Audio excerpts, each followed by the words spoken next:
all stages, which we believe will be both informative and inspiring. Feel free to ask questions, share experiences, and interact throughout the session. Your participation is what makes this event more successful. If you need anything or have any questions, please don't hesitate to reach out. So let's get started. As we move forward into the core of our session, it's my great pleasure to introduce our esteemed session chair, Professor V. Ramgopal Garu. Sir is currently the Group Vice Chancellor for the Birla Institute of Technology and Science. I request Murali Krishna Garu to please present sir with an Upavastram and a pranam.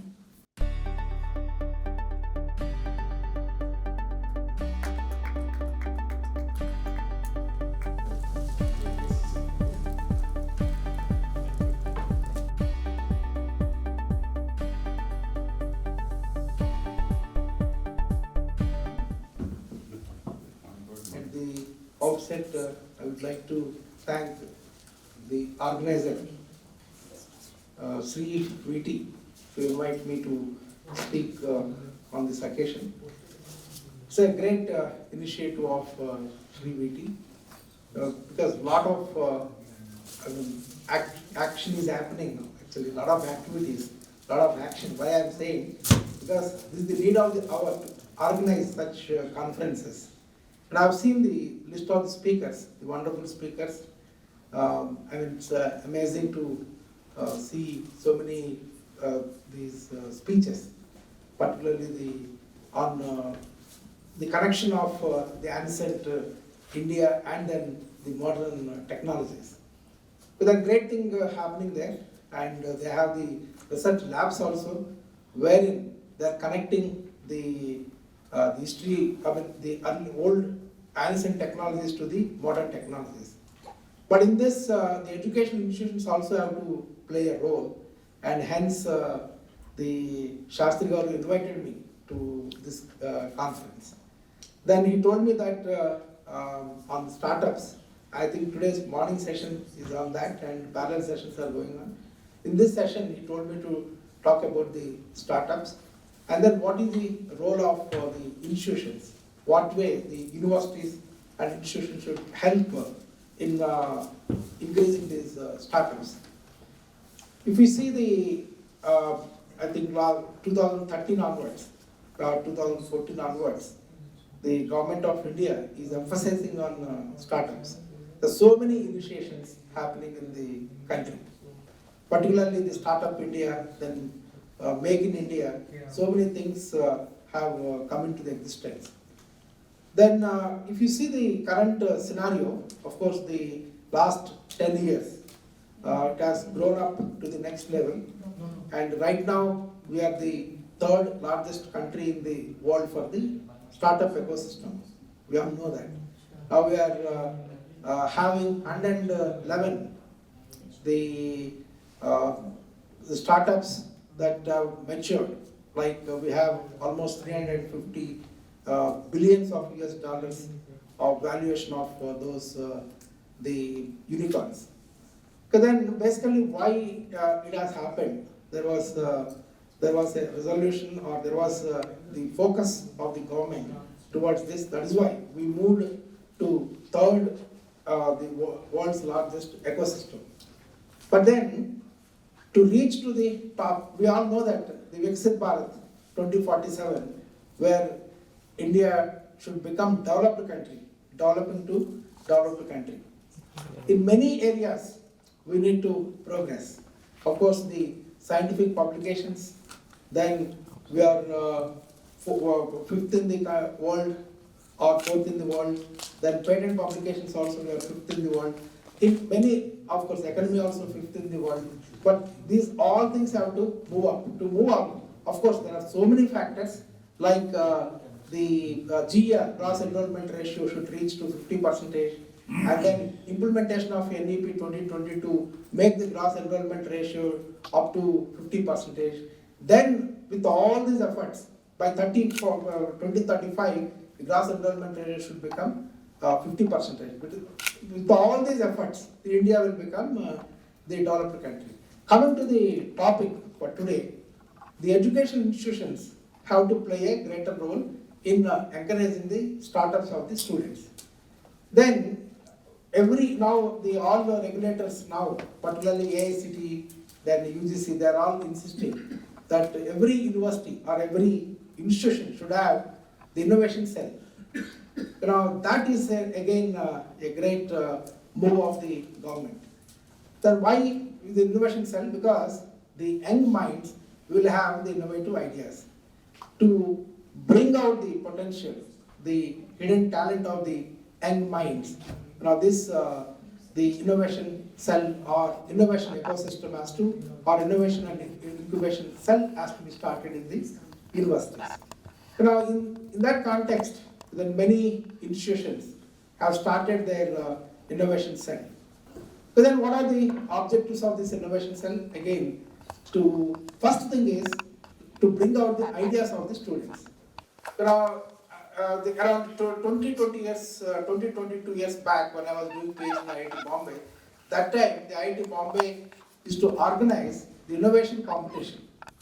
Around 25 years back only the innovation competitions have been organized. But then in that, the students were given free hand to present their innovative ideas. But then some ideas, people laugh at, it may not be possible.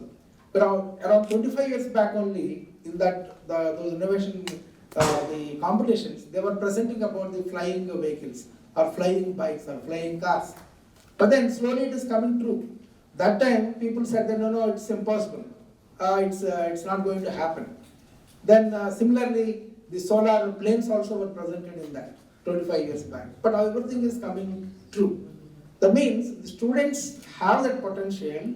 Why I am saying all this things? Students have that potential to think out of the box. Students have to bring up, out of the box thinking. Those ideas have to be translated into the products, or particularly they have to test it, and they have to analyze it, then they have to assess. So many things are there. Of course, the startup system means they have to do so many things before getting into a company and before getting into a business.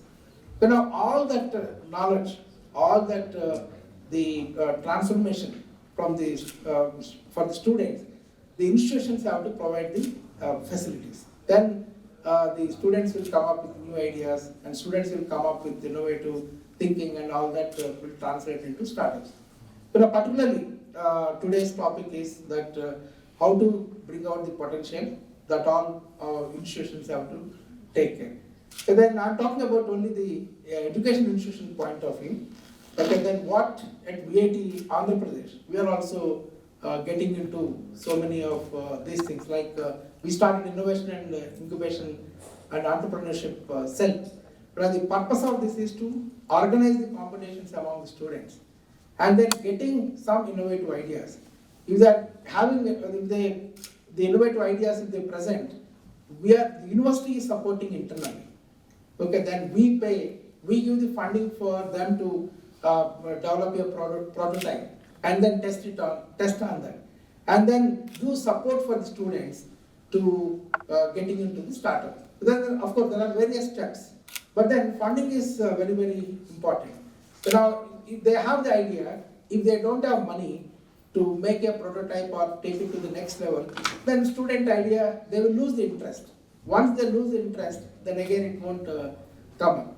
And we have seen that many small ideas, then they became today the successful unicorns. There are many, the small idea, but translated into a big companies. There are so many big companies in the country.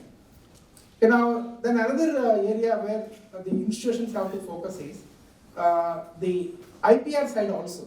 We have the idea, and if we don't protect our idea, then tomorrow somebody will snatch away.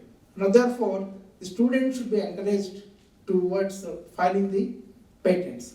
Now again, coming back to VIT-AP, then we actually provide the funding for patent filing also. If they have any good idea, then we ask them to file the patent application, and we pay the money, whatever is required for that. And this way, we are supporting the students' innovative ideas, particularly getting into the startups. Around 50 incubators already registered with us, just in 1.5 years' time. And then now 10 startup companies are registered. Of course, we need to have Section 8 company, then so many things institution has to do. Formation of the Section 8 company, and having the social, what you call that, CSR funding opportunities. We have to have that kind of license, the approvals also. Then we can we can get into, students can use those benefits. And all those things we have done it. And I'm very happy to inform you that 10 startups already started. But then we need to handle them. And for that, we need to have the support from the industries. Okay, then, of course, the industry support and the angel investors, they need some funding. See, whatever institution is providing, that may not be sufficient for them. We need to add some more funding to evolve into the company, and then they have to, there's so much of support is required. That all ecosystems we have to have within the institution. And like this, there are so many initiatives we have taken, like we have tied up with the IKP Knowledge Park. Then we have the Thai Andhra Pradesh as well as Thai Telangana.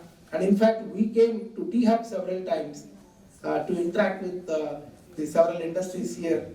Okay, then we brought the students here to interact with the startups, some of the startups here.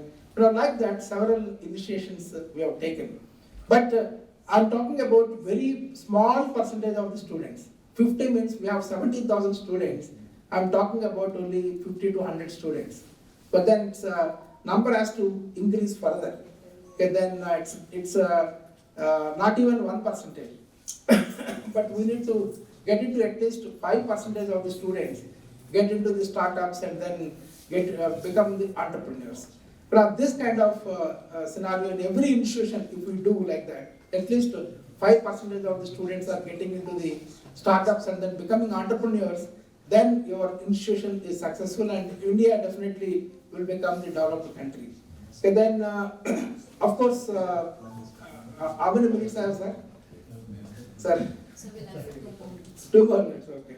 Then, and another thing I wanted to tell you, one is, as a student, I have an innovative idea, then I come up with the innovative idea, and then I present it, I get some support, till then it is okay.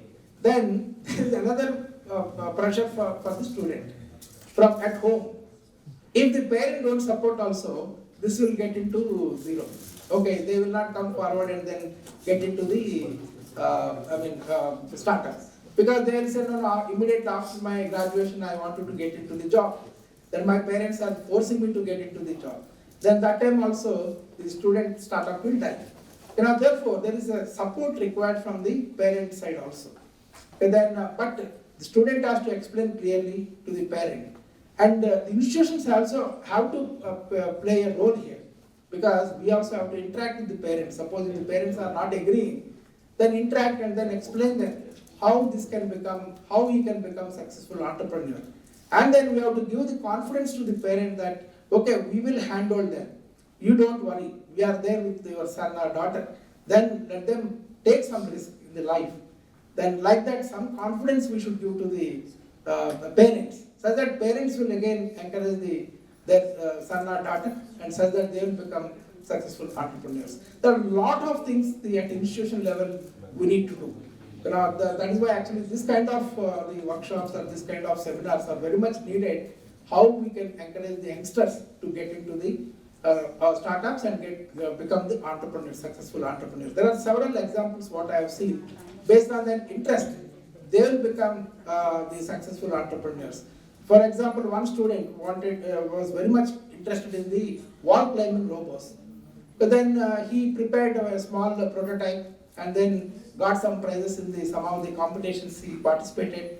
And then afterwards, when we encouraged him to get into the startup, then we explained him. He himself actually, when he pitched to the investors, then he explained that how it will be useful for cleaning the windows of the tall buildings.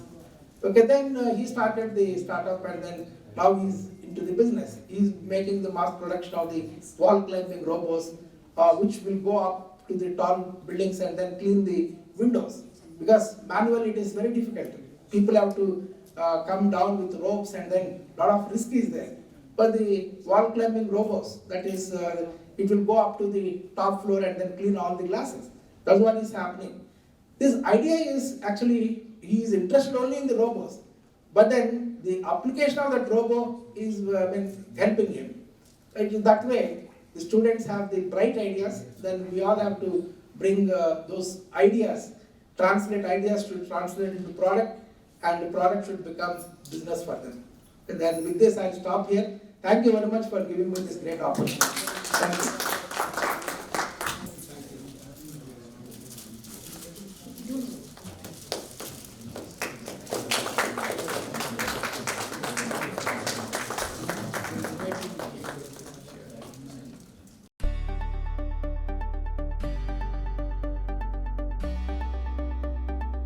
Everyone, good to see all of you here on a Sunday, right? Okay, so this is my normal quote. I thought we should start our day with this quote saying that winners don't do different things, they do things differently. So I believe that today we are all winners because all of us had a choice today to be at home on a Sunday, get relaxed, and then have some coffee, tea, and then have fun. Especially we have excuses also because it's raining outside. So we avoided all those things. Then we have come up here to know what is happening around us. So please give a big round of applause to all of you because all of you sitting in the room are winners. Okay? So with this good note, I just wanted to give you an insights about startup ecosystem because I come from a startup background for last more than couple of years. So this point, as you all know, that startups majorly, if you look at worldwide, they are at $4 trillion market value. And then the majority startup cycles are happening in the US and other countries. If you look at the worldwide strategy at startups, so we are at a third ratio. And then coming to Indian startup,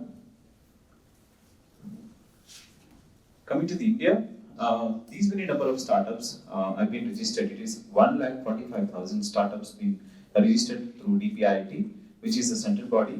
And then thanks to the government, central government, we have a lot of policies like Startup India Seed Fund and other activities or initiatives by the government of Telangana.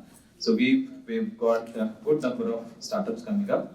As of today, we have close to 117 unicorns in the country. So out of 117 unicorns, if on the right hand side of the screen, if you see, this is how year-wise the startups have increased. So maximum startups have evolved in the year 2000, starting from 2018 to 2022. So that is the period it has actually gone up. And we see a lot of startups have raised during the pandemic era. It is because during the pandemic, a lot of edtech companies have evolved. So that is the reason we have a spike in the year during pandemic. But otherwise, this is as of today, as I said, 117 startup unicorns in the country. And if you ask me the geographical wise, so these are the cities, couple of cities where the funding is happening. The huge funding is happening in the capital city, and then it's coming from the Silicon Valley of India is Bangalore. So major investments are coming from Bangalore. Then it comes to Delhi, and then we are so on and so forth. So there are 5 cities majorly doing good. And in Hyderabad, since we are in Hyderabad, then it is important to know that we have 2 unicorns from Hyderabad evolved so far, and there are a lot of Sunicorns are in pipeline. Sunicorns are coming closer to the unicorn. Unicorn is $100 billion valuation. But this is Hyderabad startup ecosystem. So why Hyderabad is a destination for many of the startups, right? The one is that we have a beautiful infrastructure. If you have infrastructure, good infrastructure, definitely there is a possibility that good investments are expected. We can attract a lot of good companies to establish here. Then the second reason why Hyderabad is best because we have good cost of living. Our cost of living compared to any other city is not big as we see like Bangalore or Gurgaon or any other city. The cost of living is very, very expensive.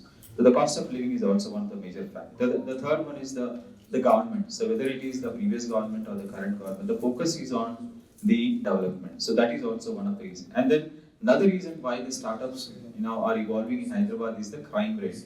The crime rate in Hyderabad is very low, and we live in a very safe environment. So that is also one of the reasons. So there are many reasons, but these are some of the reasons why we are best in the country. And then this is regard the startup ecosystem. As of today, we have 7,500 registered startups in India. As I said, not just the infrastructure, but if you look at in Hyderabad, we have a complete ecosystem. So ecosystem consists of mentors, research institutions, and so on and so forth.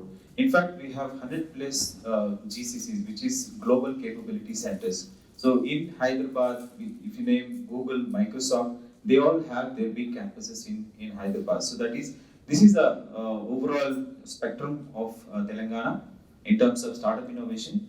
The next one, which is not there in any other country, is the innovation network of Government of Telangana. So what we do, Government of Telangana has created an innovation policy, and they have not just created a policy, but they have created an institution to run these mandates mentioned in the policy. So I'll quickly cover on all the institutions, and then I'll go deep dive into THUB. So when it comes to TSIC is an organization which is Telangana State Innovation Cell. So they're not only helping the entrepreneurs, their mandate is they have two mandates. Mandate one, if there is any innovation happening in Tier 2, Tier 3 cities, so this institution, they support the innovators. The second mandate is of TSIC is to promote innovation in government institutions or government departments. So that is the role of TSIC is doing, and TSIC is located in the THUB building. They are in 3rd floor. Now on the clockwise, if I come, on the next, it is on the screen shown as TWorks. TWorks, as you all might have already experienced, it is adjacent to our campus. TWorks is India's largest prototype center. When I say India's largest prototype center, so a lot of people, in the room or the outside room, they have brilliant ideas, but they don't know how to convert this, right? So they struggle to convert their idea into physical product. They struggle to convert their idea into prototype. So TWorks has all the machinery, all the equipments where you go with your idea and convert your idea into physical prototype, thing. Then once you are successful, then you can go out for a larger manufacturing. So that's the whole of TWorks. TWorks is located just adjacent to our campus. It is a go-to place for makers. Now the next comes is TASK. TASK is a wonderful institution among all the institutions, which is registered as a society. TASK is bridging the gap between academic institutions and the industry. So when I say this, for example, academic institutions, if they are not teaching students on AI/ML, and the industries like Amazon, Google, or Microsoft, if they are seeking workforce with an AI/ML background, so these institutions go and they co-create a curriculum and upskill the knowledge of the students to meet the industry standard. For example, if we get an opportunity to come to your institution, so that's what the TASK is meant. So TASK is actually bridging the gap between the students and the industry, the academics and the industry. Coming to clockwise again, Image is another institution which is created by Government of Telangana. So Image stands for Innovation, Multimedia, Animation and Gaming. The purpose of Image, because we have already seen the potential of animation, gaming after RRR and other movies coming up. So there's a huge potential for animation, gaming and the other latest technologies in media. So this institution will support the innovators or the startups who are into that particular sector. Now coming next is the emerging technologies. So among all the institutions mentioned in the screen, emerging technology is the only institution which is a government institution. So their job is to put policies and procedures for all the upcoming industries. For example, drones are the new technology, robotics are the new technologies which are coming up. So for all those new technologies, this institution will create policies and procedures to maintain the balance in the ecosystem. Now the next one is RICH. RICH is Research Innovation Circle of Hyderabad. So they are doing similar job of task, but not only working with academics, but they also work with the research institutions. Because in Hyderabad, we have close to 40 plus research institutions. So one of the researchers is sitting here, he's our startup. So we have a lot of research institutions like CCMB, ICRISAT, DRDO, there are many research institutions. So this institution which is called RICH. They work very close with research institutions, industry, and the academics. So they are bridging a gap between all these three. Coming clockwise, next is the last is the VHub.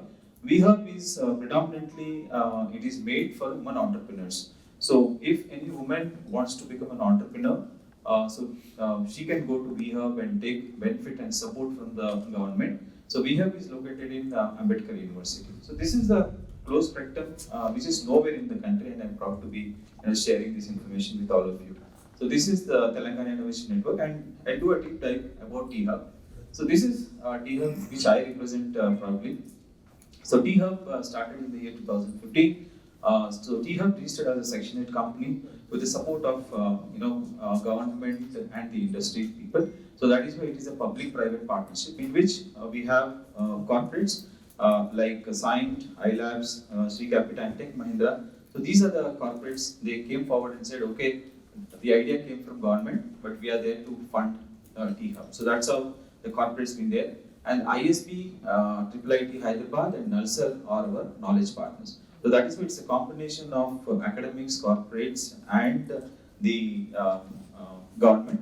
So that's how it has become a public-private partnership entity. So it is not a government institution, but we are fully backed by Government of Telangana. The building which you are seeing on the screen on the left-hand side, it is our old campus. It was in IIIT Hyderabad. So this was a 75,000 square feet campus, and today we are sitting in 5,85,000 square feet. So THUB as a board consists of people from government, people from industry, and people from academia, because it's a combination of all three P's. So these are our board members. So from the government side, Mr. Jayesh Ranjan, who is our visionary leader, is the principal secretary to the state for IT and C. So he's on a board. And the others like JP Narayan, Srinivas Taluka, Shashi, JP Narayan, Madan are representing the academic institution. Shashi Reddy, Srini Raju, BV Mohan Reddy Garu representing our industry. So THUB has a board, and board appoints CEO, and CEO runs the organization. So this is the leadership team at THUB. So each one carrying different experiences. Clockwise again, if I start with Srinivas Taluka, so he started 2 companies and he successfully exited from the 2 companies. So one of the company started by Srinivas Taluka was acquired by IBM. The other company was acquired by National Stock Exchange. So that means he knows how to start a company, and he knows how to make that company successful and then get exit from the company. So he has complete knowledge of a startup, and he is well-known personality in the startup ecosystem. Clockwise, if I come, Santoshi is our VP Finance. She is coming from a finance background. So she handles or she heads the administration, finance, and accounting. Next comes his CIO, Mr. Sujit Jagitar. Sujit is coming from a corporate background with close to 25 years. And next to him, I am Srinivas Taluka. I have more than 25 years in corporates. So I come from a multinational company background. For the past 5 years, I'm with THUB. I take care of complete infrastructure and also one of the business vertical called co-working. So I head both the functions in THUB. So this is what exactly we are doing at THUB. So I want all of you to pay your attention, because this is making us different from any other incubator in the country.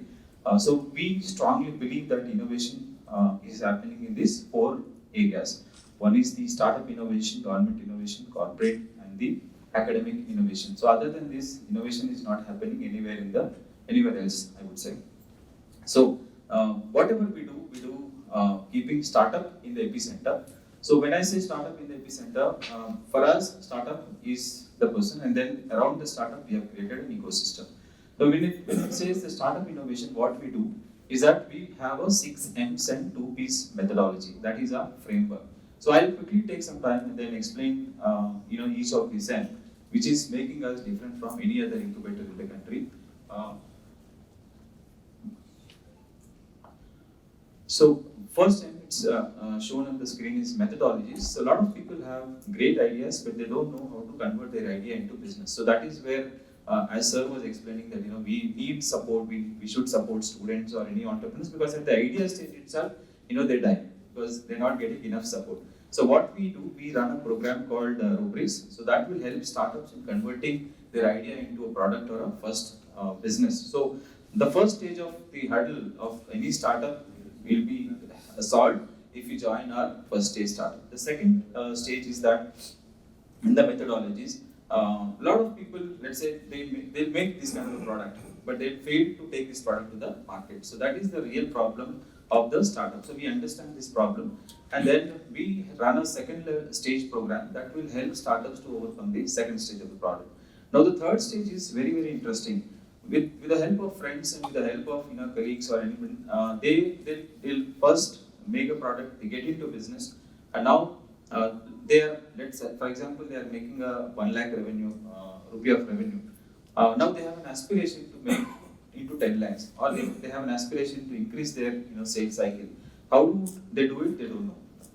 So we run a program called Lab 32. So that will help startups to accelerate their business journey. That means if they are at X, we'll help them to reach to point Y. So that is what we do in Lab 32 program. And next Lab 32, that's after crossing the third stage. Now the fourth stage, where he want to go for foreign countries. That means he is doing good in India. Now he or she wanted to put their footsteps in the other country. With the help of our embassy connects, we'll help startups in soft land in the other region. Similarly, if any of the startup, if they are looking India as a market, then we'll help them connecting with the Indian ecosystem. So that is what we are doing in terms of methodologies. Now coming to the market access, which is another, which is very, very important. So a lot of people with the difficulty, they get into business, but they did not have connects, right? But when you become a THUB startup, we help our startup in connecting with the right ecosystem partners or the decision makers. Just to have a quick example, very recently the Defense Secretary visited THUB. So what we do, we have showcased all our defense sector startups in front of the Defense Secretary. So that's how, by doing that, what happens is that the best of the best technologies which are getting developed in THUB are shown to the best of the best decision makers in the country and in the world as well. So whenever we have a lot of visitors, or sometimes we get a lot of visitors from the corporates itself. So what we do, when the CEOs of a pharma company come, so we showcase our healthcare, health tech startups in front of the CEO of a pharma. Similarly, any personality, any decision maker, if he or she is coming and they are visiting THUB, we try to help them with the market access. So that is one. The very next important thing, market access, what we do, we run programs. So we, like other institutions, THUB also has two mandates. The first mandate is to support entrepreneurs. The second mandate is to foster innovation at corporates. So these are the two mandates to THUB. Now when it comes to fostering innovation at corporates, we go to corporates, bring their problems in innovation. We tell them, okay, what are the challenges you are facing? For example, currently we are working with a company called Hexagon. All of you are aware that Hexagon is a multinational company. So Hexagon has given us 3 global problems to us, saying that, okay, please help us with the 3 global problems. One of the problems is that, like in India, in emergency we dial 100 for a support. In US also there is an emergency number. But the person who is taking the calls, they knows only English, right? Or in case of any emergency, the person who is making a call, he can call in any different language. So their problem statement is that they are looking for a media or an instrument which can translate a language in real time, right? Suppose if I am responding in English, it should go to the person in the language which he is trying to understand. So that is the problem which they have given, and our startups are working with them. So this is what we are doing in terms of market access. So not just helping the startups to succeed the business, but we are also helping them with the market access. One more example, and then I'll move on to other. For example, a healthcare startup has developed a device like this, and if I go and give it to that particular doctor will definitely not take it for a testing, right? That is the problem we know. So what we do, we connect those startups, and then with the doctors or with the hospitals with whom we are connected, right? So that is what we are doing in market access. Now, money, sir, you rightly mentioned, money is very, very important for any business. So in terms of money support, I'm sure all of you, while entering into the campus, you might have noticed that there are 2 banks in the building. One is ICICI and HDFC. So these banks, they're not only doing the regular banking transaction, but they're also investing in our startups. So that is one. That means if you have a good idea, so bankers are readily sitting in the campus to invest in your idea. Now the second point, we also signed MOUs with 40 plus financial institutions. So these financial institutions, if you have a brilliant idea, they are ready to invest in your business. That is the second one. Then the third one, we also help some of the early stage startups for getting Startup India Seed Fund and other funding, other support from the government of Telangana as well as government of India. So that is with regards to money. Then the next one is motivation, sir. Again, taking cue from your speech, sir rightly said a lot of parents don't support, which is true, right? If any student is today, they want to do a business, and if they go and ask their parents, give me 10 lakh, so that is what happened. They say, was first focus on your education, then do business. So we strongly believe, and we also experience every day, that startup journey is always a lonely journey. So to overcome this lonely journey feel, we call the successful entrepreneurs to THUB, where they come and they share not only their success stories but also their failures. That means if I listen to sir, if I experience that what all challenges he has gone through in life, then I can learn something out of it, and then instead of doing a mistake, then I can correct myself. That is one. And the other good thing which will happen when I attend such sessions is that there is a possibility of getting a co-founder, because like-minded people like all of you, sitting in the room, similarly like-minded people come for a like-minded event. So there is a possibility of getting a co-founders. So that is what we are trying to solve in terms of motivation. Now the another which is very very important is M. The another M is mentorship. All our mentors right now, whoever we have is close to 200, and these mentors are having, for example, if a mentor is coming from a corporate background, he or she will have not less than 25 years of experience, right? And then if a mentor is coming from a startup background, then he or she might have raised at least 1 or 2 rounds of funding. That means they know how to start a company, they know how to raise funds. And then in terms of manpower, this is also one of the important problem which a lot of startups face today, is that they don't get the right talent. So we have identified this problem, and we've also trying to help them through one of the solutions. So we connect with the institutions like yours, we connect with the colleges. So those college students, we invite them to THUB, right? We tell them, okay, in the form of internships and in the form of recruitment. So what we are trying to do is two problems we are trying to solve. Problem number one is that the startups are getting good talent from the good colleges. Number one, in the form of internship. Number two, students are getting an internship opportunity. They are not submitting a ChatGPT report or any dummy report, but they are working on real problems, and they are submitting the real project, and they are getting a first-hand experience. Sir, as you rightly said, if I go and ask my parents, or let's say if a student go and ask their parents saying that I already worked in that particular startup, I know how it works, now I'm going to start. So the confidence levels of the students will also get increased when you want to become a startup founder. So that's we're trying to solve through manpower. And another 2 P's, which are, of course, we are backed by government of Telangana. So we become a policy advocacy because we have the ecosystem, and we try to showcase the ecosystem problems and put in front of the government or the decision policy makers. Another important P is partnerships. So what we do in terms of partnership, we have a technical and non-technical partnerships. So when it's a technical partnership, for example, one of you wants to develop a software product. If you want to, either you have to go to Azure, Google, or some Microsoft platform to make your software product, right? Yes, no? So to get into that, normally if you are not a THUB startup, you have to buy those credits and then start using their products or platform. But when you become a THUB startup, you get a free credits. That means you can use their software products and start building your product.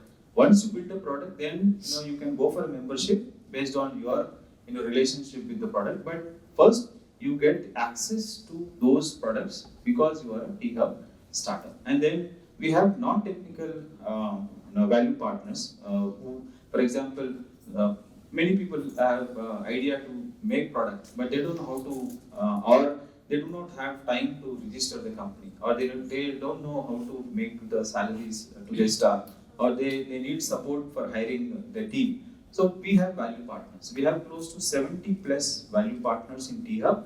They are ready to support our startups in all the stages. So as per our experience, we strongly believe that startup required support in 37 areas, right? And that's what we are trying to do in THUB, and this is our USP. No other incubator is doing all what we mentioned. Maybe they are helping startups with funding, they are helping startups, but in terms of the overall the support, this is our 6 sense and 2 piece methodology. So this was developed by our CEO, Mr. Srinivas Taluka, MSR.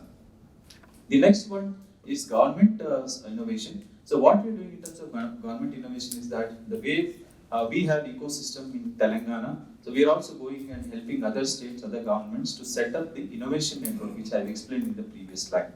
With regards to corporate innovation, I have already given an example of Hexagon. So because we all know innovation in today's scenario, every 18 months the new technology comes. Maybe after a couple of years, it could be just 5 to 6 months, or maybe less than that. The technology can change or may change, but innovation change is important. We have already experienced the companies. They were doing once upon a time big, like Nokia, Motorola. They were once the market leader, right? Their share in the market was huge, but because they were not doing, they are not did well in technology change. So today they are perished. So technology and innovation is both hand in hand, and innovation is important. Without innovation, if you are not making innovation, then the companies will perish soon. So we already know this fact. So we go and explain and we help corporates in their innovation journey. We are trying to solve 2 things in this corporate innovation. Point 1 is that now the corporates need not to start the R&D. They need not invest on people. They need not invest on infrastructure. If they give their problem statement to us, we will work with startups, and startup already they're working on new technologies. So that is trying to bridge the gap between the corporates and startups. So that's what is happening in corporate innovation. Now the last piece is academic innovation. So we come to institutions like yourself, where we help the institutions in setting up the incubation cell.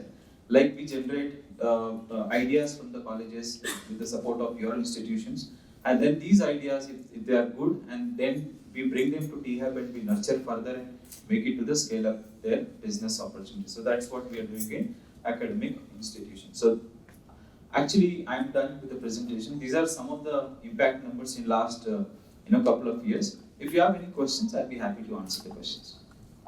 What are the core areas which you mentioned? List of core areas in which you said there are about 70 or something. Correct. Sir, I mentioned that what are the 4 challenges of a startup? Is that your question? No, so it's the areas of research. Okay. You're talking in terms of policy and partnerships? These are the 4 areas. 4 areas I mentioned. When I say 4 areas, so innovation is happening in corporate innovation, startup innovation, government innovation, and academic innovation. So if you look at worldwide also, if you connect the innovation, wherever the innovation is happening, it is connected either any of one. As far as the subject is concerned, anything? It could be anything. It could be anything. Did I answer your question, sir? Yeah. Thank you. Srinivas, this first category startup innovation. Yeah. That means they don't belong to government, corporate, like academic. Do you mean that way? No, sir. We have classified into separate. But for example, there is a startup who has developed a drone technology. And now the drones can be used by government. Okay. So the usage is, we will keep it aside. I am saying innovation piece is happening in the startup innovation. Innovation piece is happening in the governments. Innovation piece is happening in the corporates. Innovation is happening in academics. But they work hand in hand. As I said, a startup has developed a product and now he is working with corporates like Hexagon. This is the ecosystem. These are the sectors where we have They can belong to any category. Yes. Yes, sir. If I have a problem, Yes, sir. how should I reach you? First of all, I should know what is your problem. Technology problem. I have to substitute an importer. Okay, if it is a technology problem, sir, we are not having a scientist, we are not having doctors, we are not having anybody. We are an ecosystem enabler where we are trying to help startups, right? If you need a support in your business, for example, you just need an office space. Okay, as an entrepreneur, you have started your business, you want to work in place like THUB. If you are a technology startup, you will get space in THUB at a subsidy price. When I say subsidy price, our office space rentals are almost 40% lesser to the outside market. That is one support. Okay, let us say I have already explained you that you have a business idea. So you have a business idea. You are struggling to convert your idea into business. Yeah. Slightly the other side. I am coming from the other side. Please. I am not an innovator. Okay. I don't want to start a business. Okay. But I have a problem which can become a someone can take it up and make a startup. This is what I am doing. No, that is what I'm trying to put it in the other. I'm trying to show that the different dimension to your problem, sir. You are saying you are not having a problem. You are having an idea. Sorry, I have a problem. Problem I don't have an idea. They have from some problem Okay. statements. Okay. If you have a problem Let statement. me explain. All right. Clearly. There is an import that we are making now, Okay. which is costing around. I am audible. So you are from. You are from. I am from defense. Okay. Excellent. Which is now costing Mhm. nearly 1200 crores over a period of 10 years. Right. Now that needs to be indigenized or made it. Very good. I understood. I understood. Okay. If So there is someone to take it, Got we it. can start with Yes, it. we love to work with you, sir. I will discuss with you because I see a huge potential for us to collaborate. Okay, I'll tell you one example. Today in the building, we are in 7th floor. In 6th floor, we have a company called Apollo Tires. They are working with us, which is a corporate collaboration. So they are working with us. I don't remember the exact number of tires they manufacture every day, but they're saying, for example, for our company, let's say they are making 3,000 tires per day.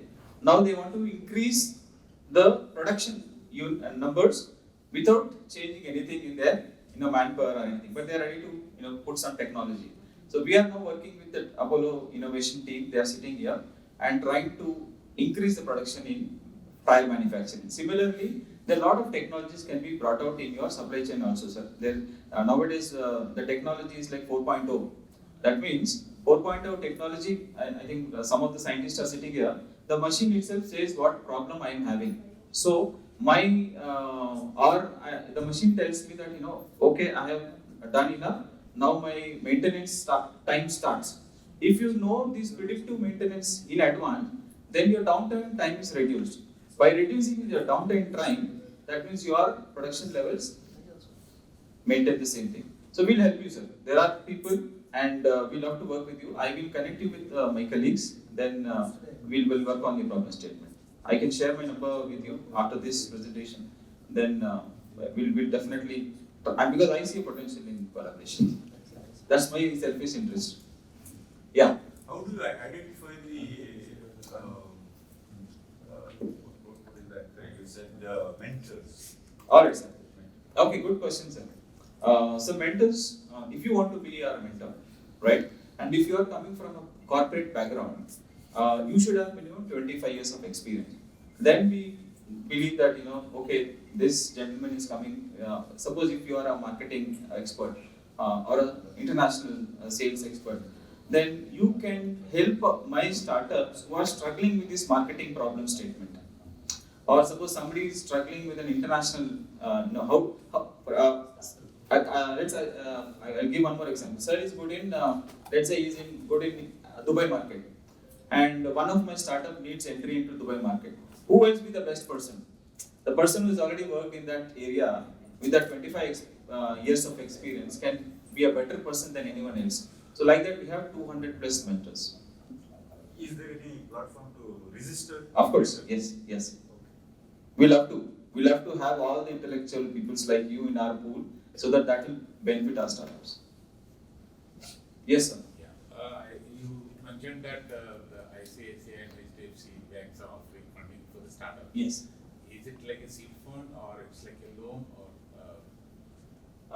It is one way it is the loans, but not taking any guarantee kind of a thing they are offering. And then sometimes it again depends. Investment is always depending on the both the parties. For example, if I am on the higher side, I will always put my conditions first. Or if I am in need of money, then I will try to listen to the other side. But both there it is happening. I believe ICICI Bank has already invested in more than 25 startups in the building. Okay. That's- Is it exclusive tie-up that THUB has got with ICICI or HDFC? It is the interest of the banks actually. Now banks are also, they are innovating. So they are exploring all possible options. And banks have come to us saying that, give us a space in THUB, we want to work with your startups.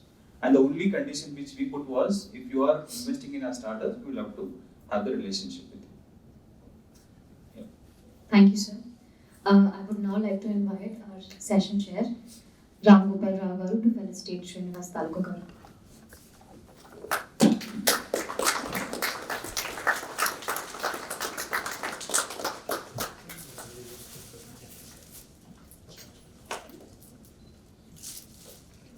I hope you are.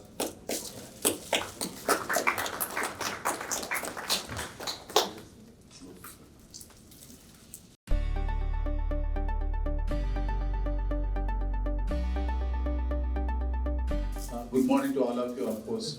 Thanks for your patience. I'm Ramjee. I work for Atal Incubation Center CCMB. It's in Hyderabad, Hapsiguda area. So we are very much sector focused, but actually working with sector agnostic incubators, institutions, schools, colleges and universities. So the past 7.5 years journey at AIC CCMB, we try to help few hundreds of school students and thousands of college and university students to help them addressing the way the sir mentioned about a problem. So if someone is not having ideas, you're most welcome to AIC CCMB. There's a quick one slider for you. How we actually contribute to the nation's cause of promoting entrepreneurship. So meeting several colleges, universities in the past 10, 12 years when I came back to India. And everybody is just racing towards NAC accreditations and the further recognitions, the universities and colleges. That's where Mr. Mittal also said the same thing, and I'm repeating here. When a college or university, when they really actually incline towards promoting entrepreneurship, be it a private college or government university or institute, dedicated way, if they can work for just 2 years by keeping small money, I think the accreditations and recognitions come automatically. We have seen best examples in the country. So, having said that, it is our responsibility to see India as an incubator. India as an incubator with multiple of these sectors that are coming up and evolving, addressing global SDGs. So where you stand, what is your contribution? How your faculty, students and scientists are really collaborating with other sectors of institutions so that you are building the India towards greater innovation resources and startup resources. As you see, the unicorns that are coming up, they may be falling as well quickly. When I shouldn't comment such a way, but the fintechs and edutechs that you are coming up, how about deep tech? How about deep science?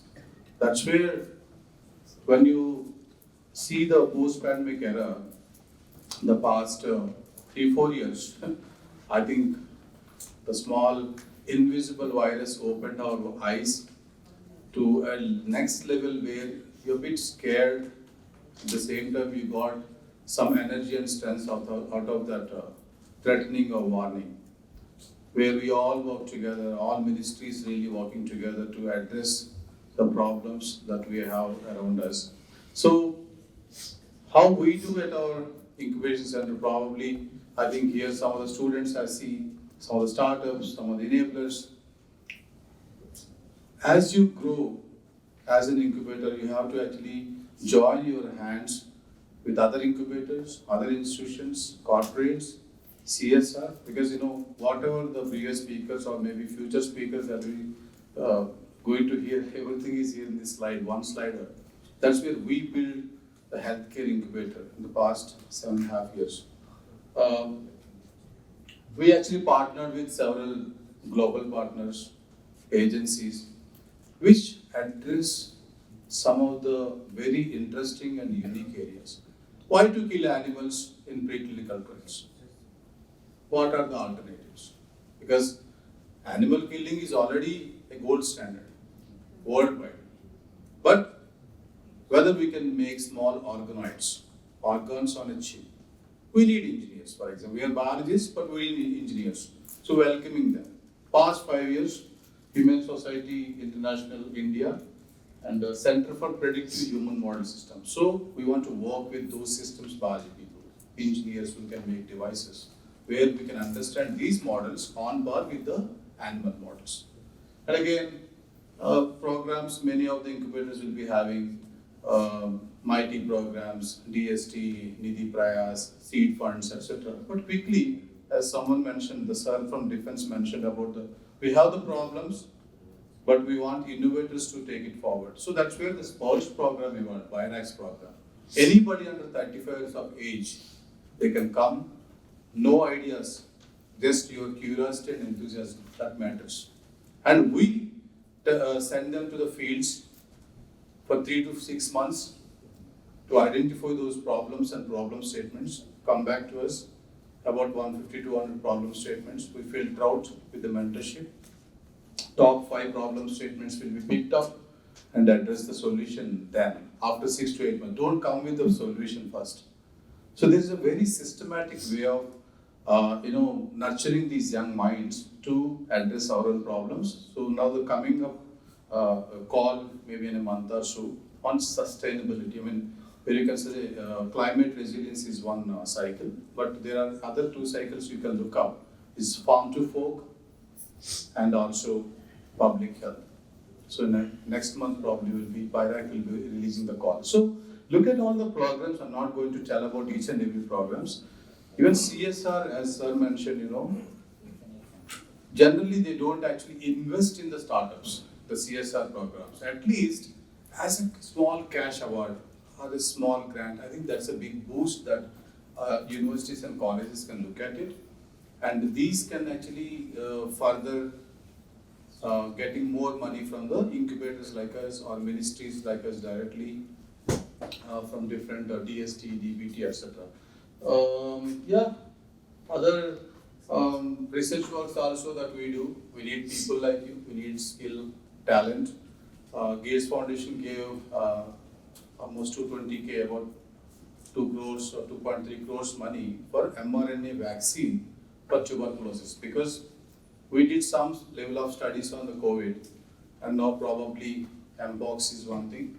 So any of you would like to address those upcoming challenges and problems, most welcome to reach out to us. And quickly, the challenges in the deep science that we have is that opening up the dialogue. We are quite a bit shy and hesitating, so please don't hesitate. Talk to THUB.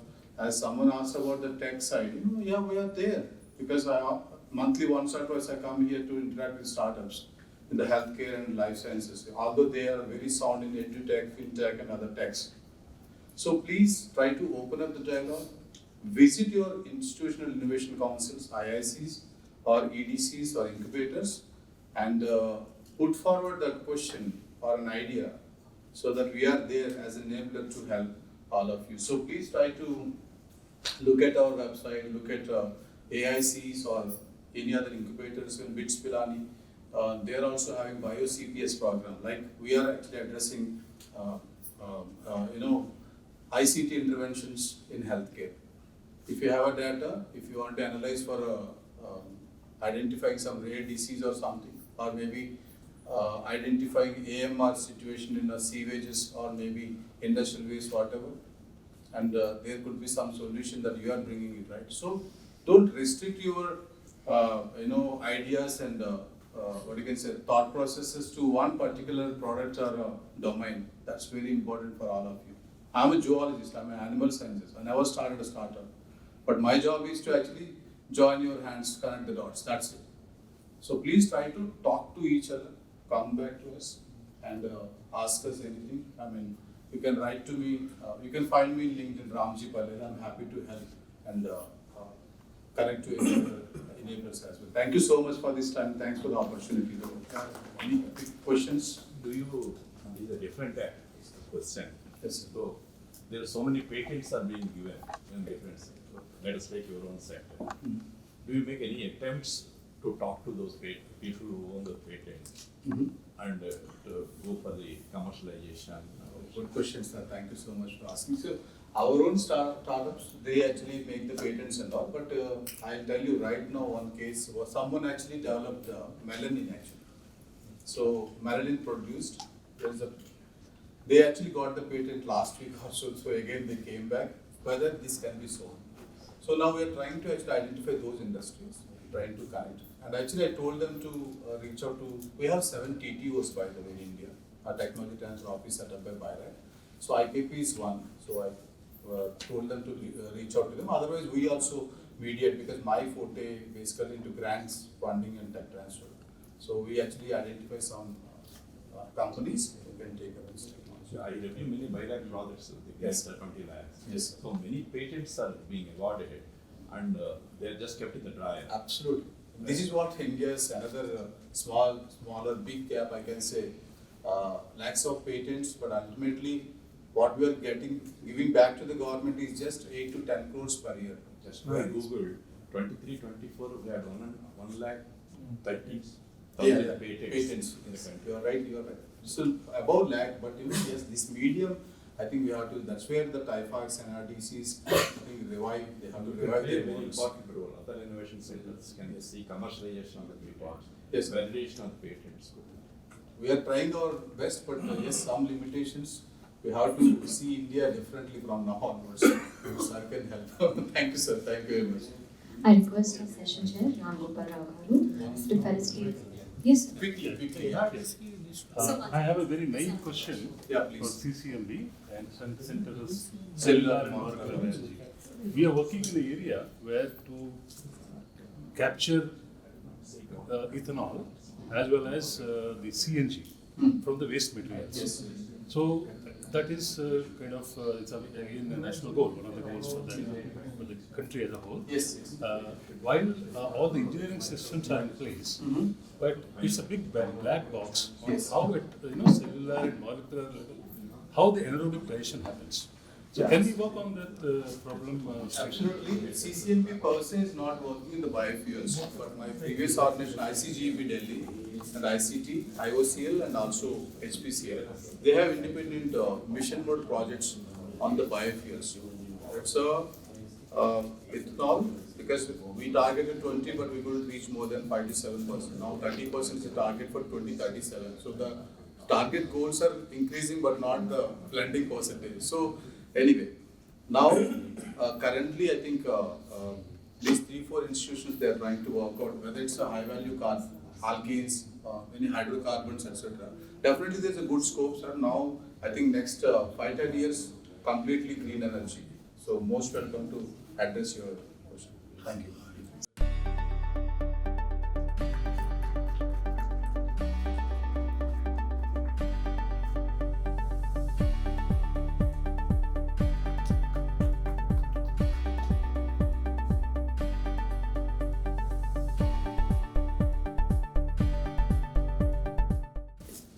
Thank you, Dr. Mithuna. While my friend Sriraam is helping me set up, I'd like to express my appreciation for Shastri Garu and the team at SRIVT who are doing wonderful work actually. It's my first exposure, so I especially thank Dr. Murli Krishna, senior alumnus of IIT Madras, who brought me here, and I've identified a product of theirs, of the nano particles for wound healing. That's one of the enterprises that I'm working on, and it will be interesting to see how we can take it to a larger commercial scale. So Dr. Murli is very kind. He always gives me a promotion. I'm not a doctor, not smart enough to be either a medical doctor or a PhD, but I've been doing some practical work and I'll give you some examples of what I've been working on. Mr. Srinivas is missing. Is he here?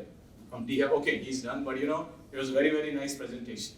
When I came into Hyderabad a couple of years ago, I wanted to be at THUB. But for other reasons, I had to incubate at IIT Hyderabad because we found some very nice technology there. And one of that is, of course, it was missing from his list of incubators. But our company Vyuha is incubated at the Center for Healthcare Entrepreneurship at IIT Hyderabad. We are working with Professor Renu John, who's not only head of the CFHE, but also one of the leading optics researchers.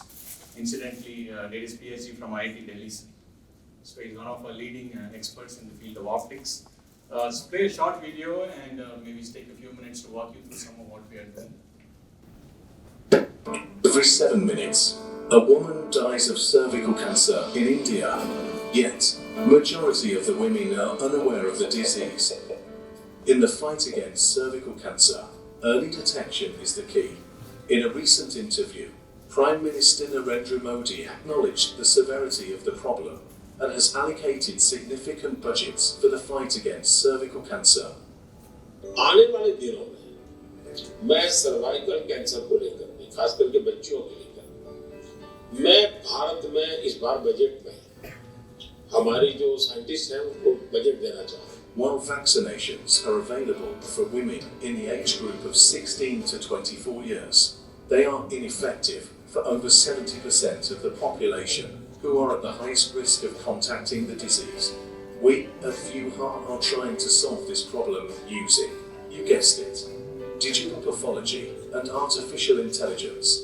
SRIVT is a state-of-the-art artificial intelligence that has been tested on over 4,500 samples. It can identify and annotate all possible abnormal cells on a pap smear, which usually consists of over 30,000 cells. The abnormal cells are then arranged in a grid view for the pathologist on a computer screen for diagnosis. Our pathologists have experienced remarkable gains in productivity, resulting in faster turnaround times and more accurate diagnosis with better collaboration. Well, the work was very fast, number one. Number two, the clarity is much more higher. And many times, we discuss cases with each other, people who are far away from the city. So it's easier for us to share the pics in a more clearer way, because earlier we used to take pictures of the microscope through the lens, which used to be not so clear, but these digital pics are really clear, and the diagnosis that we discuss with our colleagues or friends is very fast. Digitalized images much like as if I'm looking at in a simple terms. Because I was able to get a holistic image on the slide what I wanted, which was not available in the thing. So this has helped me to come to a diagnosis very quickly in few of the cases. That helped me to achieve my completion of my report quickly. That way I felt that this is really good. Come join us as we change the way pathology is done. Together, we can make a difference. Yeah, sorry, do you have to just show put up a few slides? Okay, there are a few slides. In case we're able to get it up. So essentially, I also have the poster there. So we use a technique called LBC, liquid-based cytology. The medical, Dr. Mithuna, of course, will be very familiar with that. Maybe some of you, maybe the women know this pap smear technology. So the LBC technique is what has enabled countries like the UK and US to practically eliminate this. So this whole idea was inspired by Dr. Ranjini, who is one of our co-founders, happens to be my sister, and is one of the leading histopathologists of the country.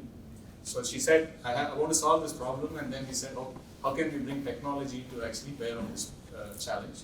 So as you can see on the poster, skip it. There's only a couple of things. So what we have actually built is an end-to-end screening process. So we have this a kit. There's obviously slide making, the digitization, and the AI. AI, of course, is the final end of it. So we have worked to actually value engineer the entire process. We've built a low-cost kit. Obviously, the sample needs to be collected wherever it's required. And then, of course, the slide processing and the reporting. So all of this, the aim is to provide let's say, the best service at the lowest possible cost. Because the vision is actually to screen 1 billion women. It's not a small goal that we've set for ourselves. Yeah, so there are essentially three elements to it. So the digitizer is actually what we are building at IIT Hyderabad. In the poster you can see a Japanese machine, but that is what we are replacing with the machine that we are building at IIT Hyderabad. So we will have end-to-end control over all aspects of it. That's the vision. Yeah, so you've already seen this. Yeah, let's go on. I think, yeah, so you have already seen all of this. So what we are is actually, our strengths are that we have ability to control the full process cycle. So we've engineered the kit, we've built the microscope, and we have the back-end processing capability through an NABL accredited lab. And as the other thing, the focus of the microscope, once we have it, of course, we're going to look at digital pathology and target a whole range of cancers and other illnesses. So that's actually the way we are looking to take this forward. Any questions or comments? I have a meaningless question, if you permit. Sure. I mean, can this be extrapolated for any entire body abnormal cell detection? So you have to first image it. So you have to image it first, then only you can apply it. You have to image it, get the digital image, and then you can apply either the human brain or the artificial brain on that. So in this case, we are doing, in this case specifically because it's a microscope, we are replacing the traditional microscope with the digital microscope. There needs a particular kind of staining. So you take the cells and you have to stain it, and then instead of studying it under a traditional microscope, you digitize and apply the AI. Of course, as you rightly observed, you can do X-ray, which is of course widely digital in most situations. Then you can apply AI. That's where a lot of work is happening. But on the digital pathology side, the challenges have been very large sizes of the files, because you create, it's a several GB file, and traditionally it was difficult to handle those sizes of images. Of course, COVID has given this a big boost, right? So digital pathology is slowly becoming interesting. At CPAT Labs, which is founded by Dr. Ranjini, we are one of the few labs in the country who are actually reporting digitally. We are supporting a cancer hospital all the way in Assam. Dr. Ravi Kannan, Maxis Award winner, some of you may have heard of him. He runs a cancer center in Silchar, right, the Kachar Cancer Center. And they obviously have a lot of high quality surgeons, but not so many pathologists. So they perform the surgeries there, they can process the slides, they digitize the slides, and they send us the images here. We're also doing work for, similarly with trusts in the UK, who are also having shortages. It's actually a global issue of shortage of pathologists. So the vision is to actually build the digital capability to be able to report on such cases from across the world. So your sellable product is the platform or the device also making? So right now we have not planned to sell the device. We plan to use the device for our own service. The device is a key part of our service offering. The challenges, of course, as you rightly observed, hinted that selling of medtech devices is a very big challenge, right? You know, it's very interesting. I was at a big government hospital, and the first thing is, Madhu, you have great technology, but we cannot use it since you do not have FDA approval. I don't understand what's the connection between FDA approval and an All India Institute in India, but those are the kinds of barriers that medtech entrepreneurs continuously face. It's actually totally, there's really actually no connection between what the expectation of the government and the rules they are setting vis-a-vis what is actually required, right? So therefore, we are trying to eliminate some of these, you can see all the gray hair. I've been at this game for many, many years. So we've tried to eliminate some of these issues by providing the solution with the least friction for current users, right? Because if we want to retrain doctors, no, there's absolutely no chance, right? Even within our group, we have seen there's a difficulty when they're reporting under a microscope, it's very different from actually seeing the picture on a screen, right? So there are very many challenges associated with that. You're raising money? Of course. How much? We are looking to raise $1 million.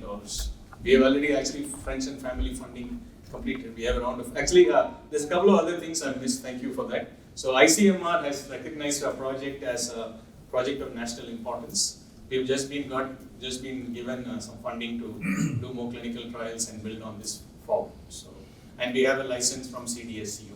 Great. So it's properly, all the regulatory mechanism in the last 6 months or so we've worked on it. Sure. Good luck. Thank you. Please. So is your training optimized as well? Is it automatic or is it also completely automatic in the training process? Yes. We have actually, that's a very good question. We were doing manual staining till very recently. We've actually now got a machine to automate the slide processing as well. So this is. And another question, sir, is your software? You said it's a Japanese technology. The machine is Japanese. The machine to digitize the slide is Japanese. The software is always ours. We are also building our own machine to replace the Japanese machine, which we have used for our, let's say, to develop the algorithm, etc. For the early stages of product development. That is what we are building at IIT Hyderabad. We have very strong technology.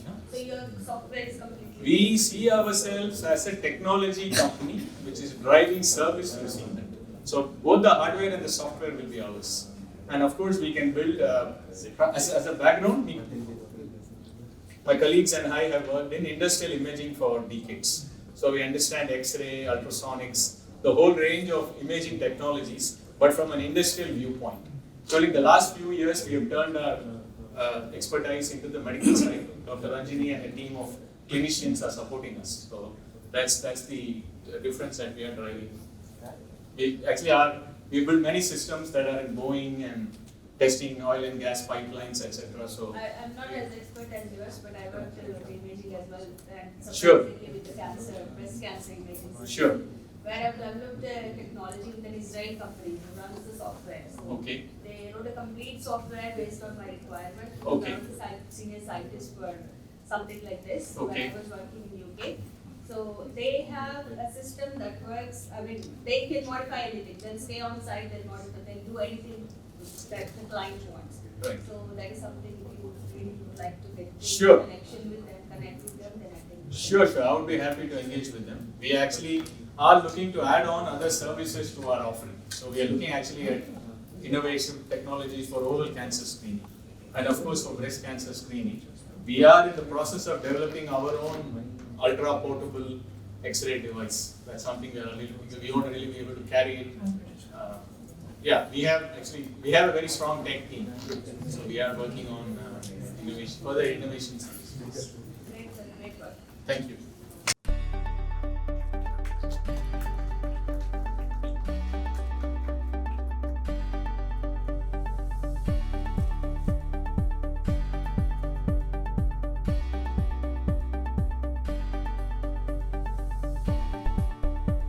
So this is a company which is a sister concern of this organizing, who is organizing this event at SRIVT. So where we have developed nano materials, as you all know, but then we went ahead and developed coatings as well. So we've used nano copper to develop anti-biofouling and I'll go forward. The coatings which prevent a little bit of corrosion as well. I like feeling I'm outplaced here because I all say EdTech, FinTech, Health Tech, but this is the core of what core technology is, right? So what's the problem statement, right? So corrosion and fouling is one of the biggest problems for the shipping industry. So when I talk about fouling, leave the shipping industry, but corrosion is the biggest problem, right? Each day in, day out is what you see. So what we have taken is the shipping industry because that's the beachhead segment for this. It has almost a 70 billion USD every year, and India spends around 2 billion USD just to get the ship, do an overhauling, right? You just do a sandblasting, do a coating again, and then send it back into the ocean. And there's a huge time for this, right? So, and this is the biggest problem the shipping industry face because of the supply chain issues, right? So, just imagine you getting the ship, dock it, sandblast it, recoat it, and then send it back, right?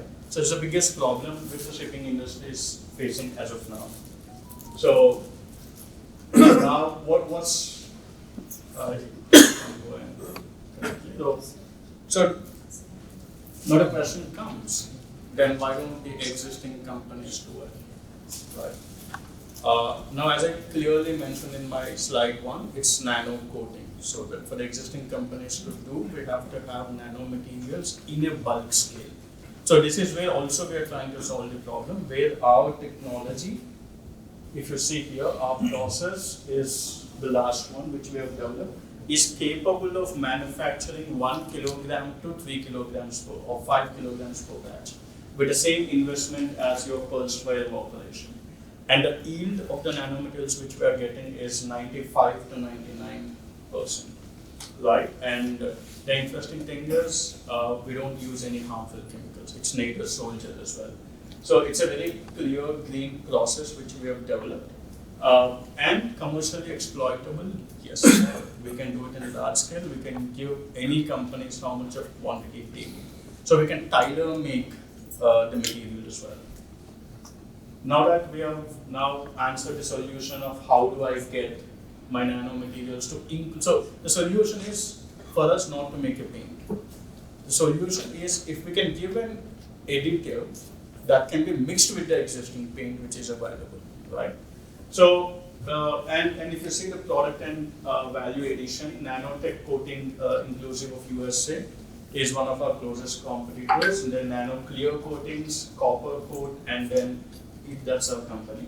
So if you see, we are the only company which has a tick in both anti-corrosion and anti-fouling.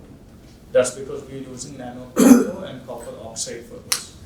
And if you see the cost per square foot, we are just 2.5 USD solving both the problems, right? So if you go to any company, they would be selling you in a different way. Like if you want an anti-corrosion, it will be 10 USD per square foot, and if you want anti-fouling, it will be 10, right? So if you want both the properties, it will be 20 USD per square foot, right? But this is something where our company comes and then does it for 2.5 USD per square foot, right? I mean, that's the disruption which we are getting into the market.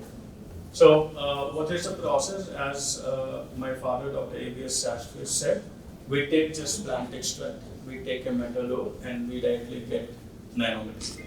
So now what we are trying to do is add this copper nano solution and then add it to LDPE and then give an additive which can be readily mixed with any kind of existing paints which are there in the market. So, and to do so, what's salient features of my product is it's a single step process, zero effluents whatsoever. So whatever the aqueous solution which we get after the process of making nanomaterials, we are refiltering it and reusing the water. The wastage of water is also very less. We are not releasing any chemicals into the environment as well. It's completely zero effluent process. And as I mentioned in my previous slide, we are economical by 1/10, right? And our energy efficiency is 1/1000, and there is a long life for our nanomaterials because it has an inherent bio-capping which comes on it. So this prevents the agglomeration and oxidation of the material, right? So it obviously will have a larger shelf life. So as I mentioned, my markets and customers, the beachhead segment would be the shipping industry, which has a 70 billion USD annually.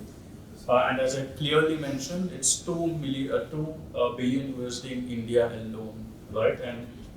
And our value proposition is, you can see the docking time, the seaborne time, and the projected business loss that any company can go.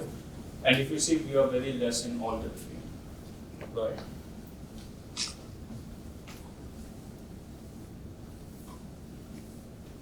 So now we can see the adjacent segments to be, say I was talking only about the cargo larger ships, but it can also be applied to smaller ships, right? Fishing boats as well. And any companies, like petrochemical companies, also has this problem of corrosion, right? Throughout their whole line of manufacturing. So we can use this there as well. And of course, the adjacent segment could be the automobile sector, where I mean, every car right now is coming with an anti-corrosive coating, but that coating, they just say it's an anti-corrosive, but after 1 year, you again go back, right? So, so this is where we are coming, right? So this can be the adjacent segments for us as well. So I'm not telling the market is only $2 billion, but it's the catchment area which is more, easy for us going into the market. So this is the expected revenues which we are anticipating for next 3 years. The beachhead segment would be 1 million and adjacent would be 0.5. Second year we want to jump to 5 and 2, and third year 12 and 5. Right. So these are just mere scratchings on the top, right? But if we can really crack it, you go put this in Dubai, because Dubai and Saudi Arabia has the biggest shipping yard in the whole world, right? So we went and we have done it for Krishnapatnam port for 10,000 square foot of dredge trailer, and also a Fortune Infra which is based out of Hyderabad, where we have given a coatings for 50,500 square foot buildings in seashore areas. So this is the market traction which we have already done. So then coming to the environmental and societal, social impact as well, because we don't want to sound, okay, you're doing a very good tech, but then what's the benefit? So if you see the environment, the greenhouse emissions which we are reducing by doing it is almost 1.1 million miles driven by a car. So that much we are saving, right? And coal, it's equivalent to 250,000, and petroleum products 180K, and deforestation is 85. So this is what we are saving all around, right? And not only that, we are also providing equal opportunities to men and women. So see, you don't require a specific skill set to do this, right? Because the process is very simple. You don't require a skilled manpower as well. So you can just take anybody that who is interested in working, or who is interested in just doing the manufacturing. They can come, we'll give them the training, which is also very easy, right? And then they can continue working with it. So you don't need a specific skill set to do this. And since we are using green route, we need a large amount of herbal extracts or plant extracts. That would mean we need a lot of, not deforestation, but afforestation to happen. So this is going to also tremendously increase the green belt across the country, right? So these are some of the projections which we have done for the next 1 to 2 and 3 years. So now the next question is, good, your product is very good, but then what about the validations? Do you have any external certifications and all that, right? So this product is actually developed in conjugation with DRDO, IIT Madras, and we've also, I don't know why it's not coming on the digital screen. Yeah. So the more important point I would like to make is the EPA. So we are the only company which has satisfied all 12 principles of EPA, right? And this technology which we have developed, we have been invited by UNO to represent these technologies to the wider audience in Vienna, Austria before COVID. Right, so that's it. So I think we are going to just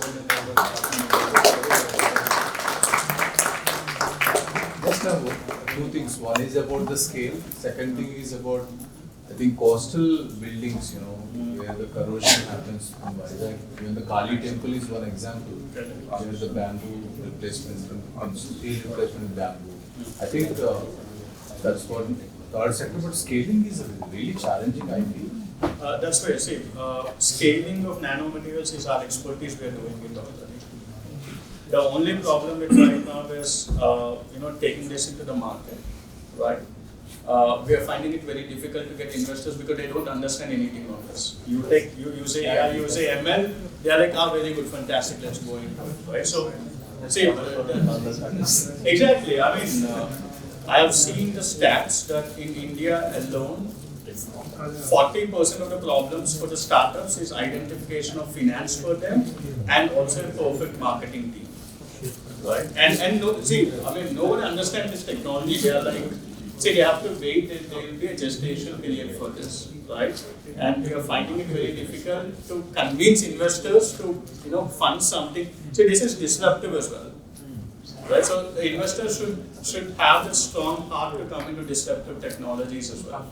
So that's a little friction where we are facing right now. So if we can get a perfect investors for this, so we are looking somewhere around 1 mil to 2 mil USD initially, And with that, we can achieve these numbers. But Caspian kind of people, Caspian, for example, they give working capital, about 5 to 7 million or 10 million as well. But I think your scaling strategy is good, and you have an orders in place. I think you will make it, you'll crack it. Good. Yeah, so that's all the best. Thank you. I have a question. What we did is usually spray coating. So now the problem with spray coating is since these nanomaterials, they go and clog it. So what we are thinking is reduce the percentage of nano inclusion in the material so that we get the same effect without getting the spray gun clogged. So what we used was a thermal spray gun, right? But again, setting up a thermal spray gun in the shipping dockyards and then asking them to do is a little challenging. Okay, you said you bio-encapsulate the nanomaterial, right? The process does it. So, is it the copper which is inside that is doing the job, or is it the outer coating that is actually doing the job, whatever? No, it's copper only. So now that if it is encapsulated, then copper is not exactly. exposed. I'll come to that, right? So, leaving any nanomaterial in an open atmosphere gets oxidized, right? And the biocapping which we put, a little bit of more than 50 degrees Celsius, the biocapping just collapses and it exposes copper. So what we have to do is when we are doing a painting, obviously you do a mechanism of stirring and all that, right? So in that process, if we can a little bit heat it, the biocapping collapses and it gives copper back. So when you need it, you expose it. Exactly. So the biocapping only helps you until that process. I mean, it gives you a long shelf life activity.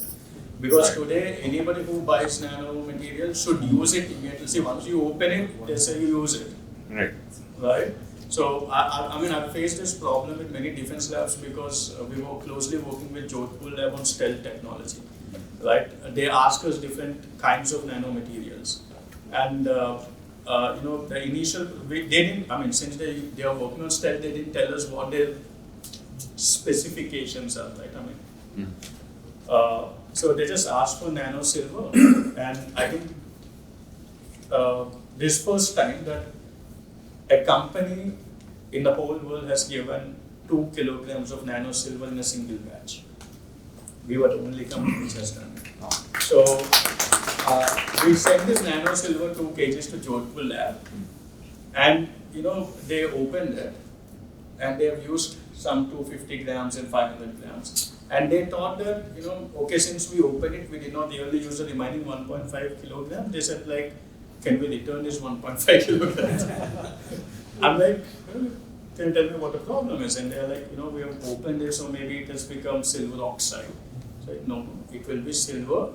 So the only thing you have to do is, when you're using it, a little bit of heat you apply it, and then the biocapping goes off. So you don't even need a vacuum dispenser to store these materials. So, yeah.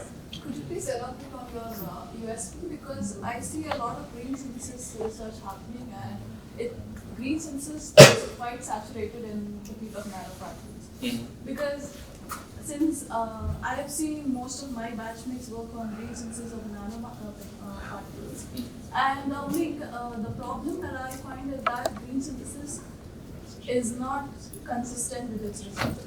So how do you make sure that your nanomaterials are consistent with the particle size and their ability? And how do you prove your point of it being anti-corrosive or anti-fouling? This is just a pitch which I have made, but there are a lot of technical reports, right? We have applied for patents as well, where we have depending upon the process parameters, how it impacts the size, shape, and purity of nanomaterials is what we have done. And any green synthesis which you are talking about, which is available contemporarily right now in the field, cannot do in kilogram levels. All you're talking about is gram or microgram level, right? But the process which we adopted is in kilogram levels per batch, which just completes in 1 to 2 hours. Okay, and how much is the volume of one batch? You can, if you want 5 kilograms, we can also make the manufacturing unit to suit 5 kilograms per batch. Right, so right now what we have existing facility is 1 to 1.5 kilograms per batch. And that's well sufficient as of now. I have one more question for you, because you have said your nanoparticles are prevented from oxidizing, are prevented from becoming silver oxide or copper oxide or whatever. But all of these green synthesis, or even the method you have said, where you combine a precursor of the metal with the plant extract and you get nanomaterials. But ultimately the plant extracts give you the metal oxides rather than pure copper or pure silver. Right? That's the actual mechanism. So we filter it out. You are saying that, are you saying that you're going to filter out pure copper from pure copper oxide? Yes. And see, the whole process happens such that there's no step where copper oxide is being formed. We are preventing the oxidation of materials in the process itself. The material does not get oxidized in the process. And what is your final composition or the compound composition, molecular composition of your nanoparticles? Yes, it's pure 99.9% copper or 99.9% silver. It's a 3-9 purity which we do. Okay.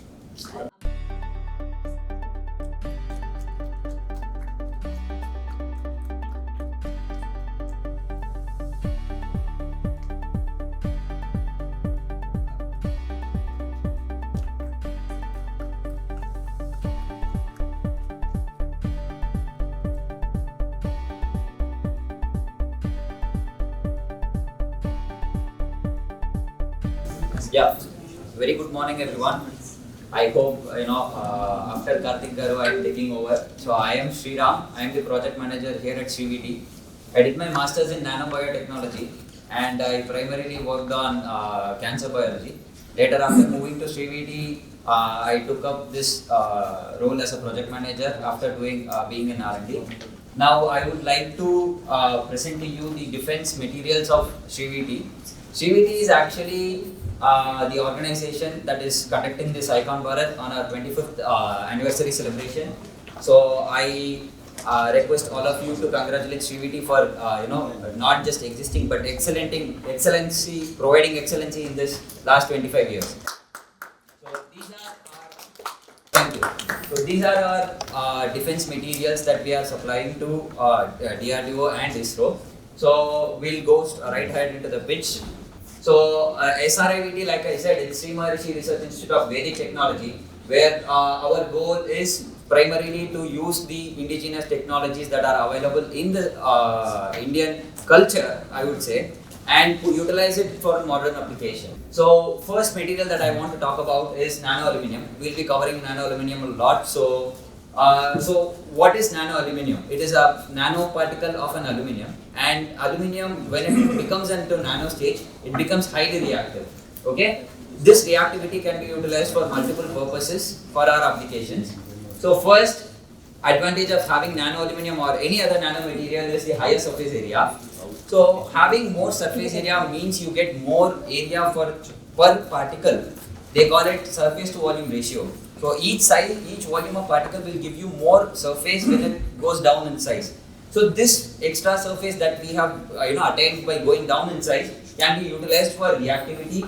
It can improve the performance based on the applications. And this enhanced reactivity will not only allow us to use less material for the same effect, but also provide a whole range of approach by characterizing the particle into the required application. So primarily this nano-aluminium, they use it for combustion because of its highly reactive nature. So this nano-aluminium will provide improved combustion characteristics, and these properties are primarily being utilized in the propellants industry, where not just the propulsion efficiency but also the fuel consumption can be brought down. So we not only carry less fuel, we carry less fuel with more reactive material and more efficient. It's a win-win-win. So with increased propulsion efficiency, we can not just provide efficient combustion, where all the combustion that is being utilized, done in the propulsion system, it is also more energy efficient and more targeted. So it can also be utilized in rocket engine systems. So one thing is compactness and weight savings. Because of the high energy density per unit, nano-aluminium gives you a better combustion capacity for every gram that you utilize. These kind of material can be utilized for space exploration as well, where every gram matters. So, like I said, being a hyperreactive material, nano aluminum has a problem of not being stable when it is in nano stage. So, what we can do, or what are the issues? One is oxidation, number two is hyperreactivity. We have already spoken about nanomaterials and oxidation, and this oxidation creates a surface on top of the material that affects the actual performance of the material. Then when it comes to the hyperreactivity, because of the hyperreactivity of the aluminum that I said, it is not stable, and saving it or storing it in any area will be a hazard. So we at SRIVT have developed a solution that is oxidant resistant aluminum that is stable at room temperature. I can vouch for this because when I joined this institute, I was shown around the institute. Nano aluminum was stored in sacks, actual gunny sacks. So that kind of technology SRIVT has developed, and these technologies are all completely herbal. These are we don't use any other additive. We use herbal material to cap the nano aluminum. So these nano aluminiums, like I said, they have a 3-year stability. I joined SRIVT 2.5 years ago, and they are still stable. They are not reactive, and we recently utilized these nanomaterials for a reaction as well, catalytic reaction as well. We'll be talking about that reaction also a little bit. So these technology, everything we have developed it is indigenous, it is herbal, and it is also extremely cost effective. Like I said, the 3-year stability is something that we didn't even know it can be stable for this long. So it even surpassed our own expectations. And this performance has been proven because we have supplied 100 kg to DRDO and ISRO. And we also received very positive feedback from the team. We also have DLJ team here. Hello, Rajesh. So we have supplied 100 kg of aluminium to HEMRL, High Energy Materials Laboratory of DRDO. We also developed nano aluminium and gave it to ISRO for space exploration. So funding for our vision is primarily based on the scale up. Because these materials are being utilized and tested in very bulk quality, we have developed a very jugaad kind of a situation where we have the capacity to produce 100 kg to 120 kgs of nano aluminium in-house in the second floor of a building. We don't have very big reactors or facility. We do have a reactor facility but not being utilized for this. So these can be done at room temperature, highly stable nano aluminium that we can do at basically a residential area.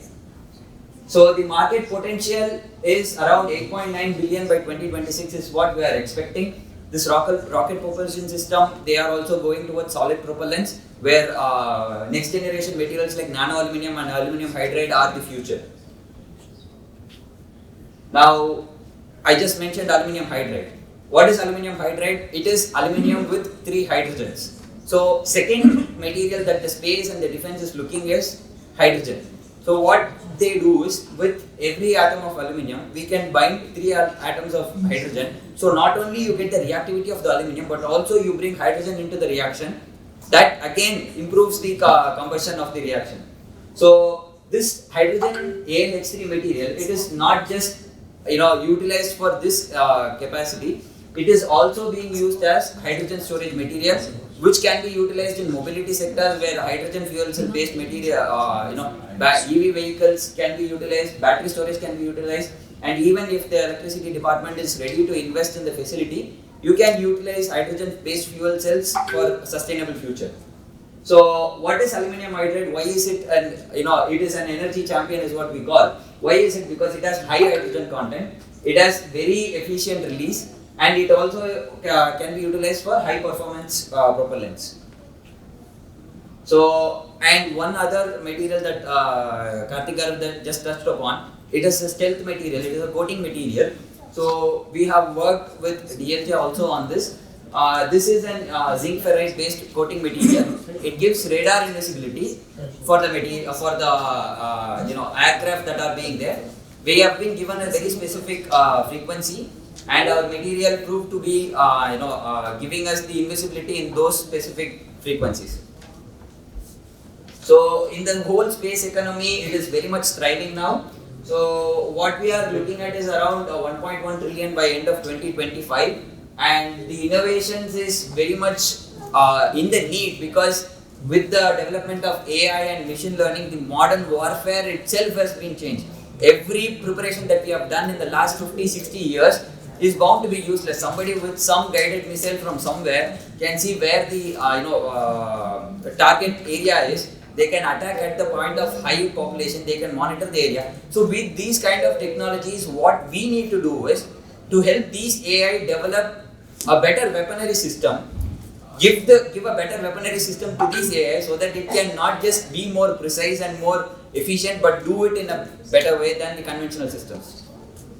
And our nanomaterials, it caters directly into these growing market segments in the defense and space sector. So apart from the defense and space sector, SRIVT, we also work on multiple nanomaterials. So these are all the disciplines where we have developed products. We have nanomized pretty much all metals available. We have 10 super alloys, 3 high entropy alloys, 5 special materials, 2 of which has been developed for ISRO on special request. We have nano metal oxides, we have nano ceramics, nano alloys. If anybody needs any particular requirement for any alloy based on nanomaterials, you can always reach out to SRIVT. We'll help you develop that. We also have nano fluids and nano compounds. Few of the nano fluids are also, something that Karthik has talked about. It is the anti-hydrophobic coatings. And the technologies developed are we have mixed miscible and immiscible metals. We have decreased the melting points of metal. One of the few presentations that I heard from our founder director AV Shastri is that he was able to melt iron at a very low temperature, less than 1000 degrees. So these kind of technologies, these are not the ones that are being looked at literature center. These are done through our indigenous technology, looking at Rasa Shastra and Loha Shastra. So these kind of magnetic copper, non-magnetic iron, and also corrosion resistant copper, all these are the metal and material aspects of SRIVT that we have developed. And these are all the application based development that we have done in collaboration with multiple institutes in the past 25 years. We have quite a lot of copper based because that is how SRIVT started. We are developing copper based for water purification, antifungal coatings, antimicrobial coatings, nanopesticides, electrical conductivity, drug delivery for cancer agents, wound healing. As Madhusudhan sir mentioned, we also have a copper based wound healing projects.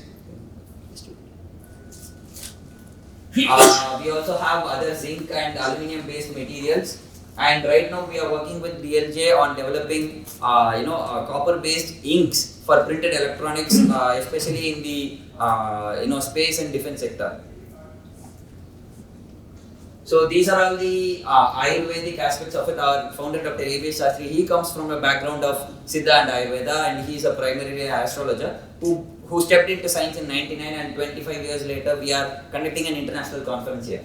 So through his passion, he also worked on Ayurveda, where we nanomized all the herbs that are available in the current system. We analyzed herbs that are based on the formulas given by the rishis, and then the formulas of the modern age. And what we found out is that these herbs do not have the same kind of efficiency and the constituents as it was mentioned in the old granthas.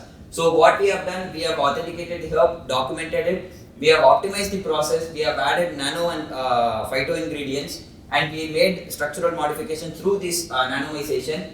We enriched the active ingredients, and we also are preparing this Aushadhi Bhashya for Vedas, which is basically translating the Vedic, whatever formula in the Ayurveda for the modern age. Say for example, somebody says take 5 boiled ashwagandha roots in milk for this specific effect. But what we have found out that the ashwagandha found some 200, 300, 500,000 years ago is not as good, it is not as less potent as it is today. So because of that, we are right now working on this Aushadhi Bhashya for Vedas, where we are giving you the exact formulation that you need in current day. We also have a company called Oil Essentials, which is a FSSAI approved nutraceutical company, that through which we do this nano herbs, and it is available on Amazon and 1mg. We also sell it through our website. So this is the facility we have at Guntur. Like I said, we have a very well established laboratory. We are welcoming people to utilize the facility, because in Andhra Pradesh, I don't think any other laboratory has such facilities that are available for the public and the students to utilize. So especially in the materials we have, we have UV, XRD, XRF, particle size analyzer, we have surface area analyzers, hardness testers, density kit, microscopy kits. We have a very good selection of material science based characterization facilities. We also have pilot scale production, like I said. We can produce up to 120 kgs of materials in-house. And we also have recently procured jacketed reactors, double jacketed glass reactors for the defense and space application, ALH3 production in bulk. So with that, I would like to say that, ALH3, it is now being produced in bulk only in Russia, and it has also been stopped because of the war. So SRIVT is the only institute or an organization in the whole world to produce aluminum hydride at lab scale right now. We are very much close to producing it in a bulk scale. We are now producing it in gram scale. We are moving after this conference. In few months, we are starting the production for the 5 kg batches. So we also have a very well established chemistry and biotechnology lab. The biotechnology lab can be utilized for all sorts of basic microbial studies for the materials that we synthesize. We are also having very well established chemistry labs where everything that the scientist in SRIVT is already available in the facility. And anything we don't, we are also always going outreaching and giving our sample testing and collaborating with institutes. So we also invite other institutes and other researchers to collaborate with us, utilize our facilities where we can share the facilities that has been developed by each and every organization. So our team, we have scientists, we have an engineer, we have material experts. We are a very small team. We are only 10 to 12 people, and we run the whole show. So doing this international conference has given us an opportunity to say what we do, because we have always been our own cocoon. What we do. Rather than what we do, we wanted to go out and say how we do. Because I want everybody to be part of SRIVT's journey this 25th anniversary. By the time of 50th anniversary, we are looking for a very big event where we can build not just the invitees but also have partners enough to fill a whole hall. Thank you for your time. You can please take a picture of this slide and you can contact our directors directly for any of your requirements.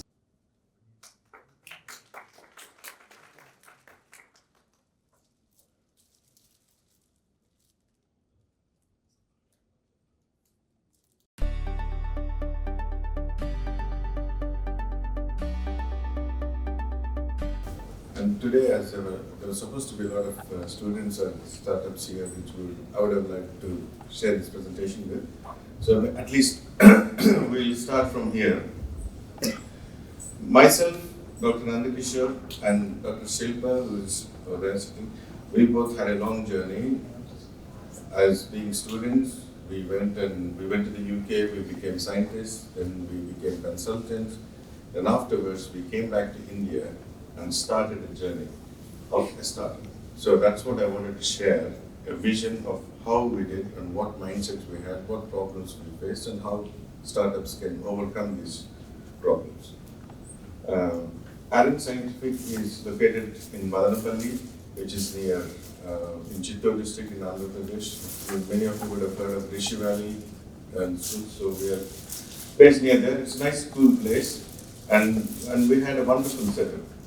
So, just a brief about me. I did my PhD in human biochemistry from Bharat Medical School, and I worked with a lot of international companies, and I have a couple of patents and I wanted to share that journey as well of how we did. Shilpa did her PhD in molecular and cell biology, and she got her PhD from Queen's University in Belfast. And she worked with a lot of labs as a postdoc, and she also had this, when she was talking earlier about a medical device about staining, there was a really nice presentation earlier on. But Shilpa worked with one company where she worked on how innovation, she brought innovation as a research manager.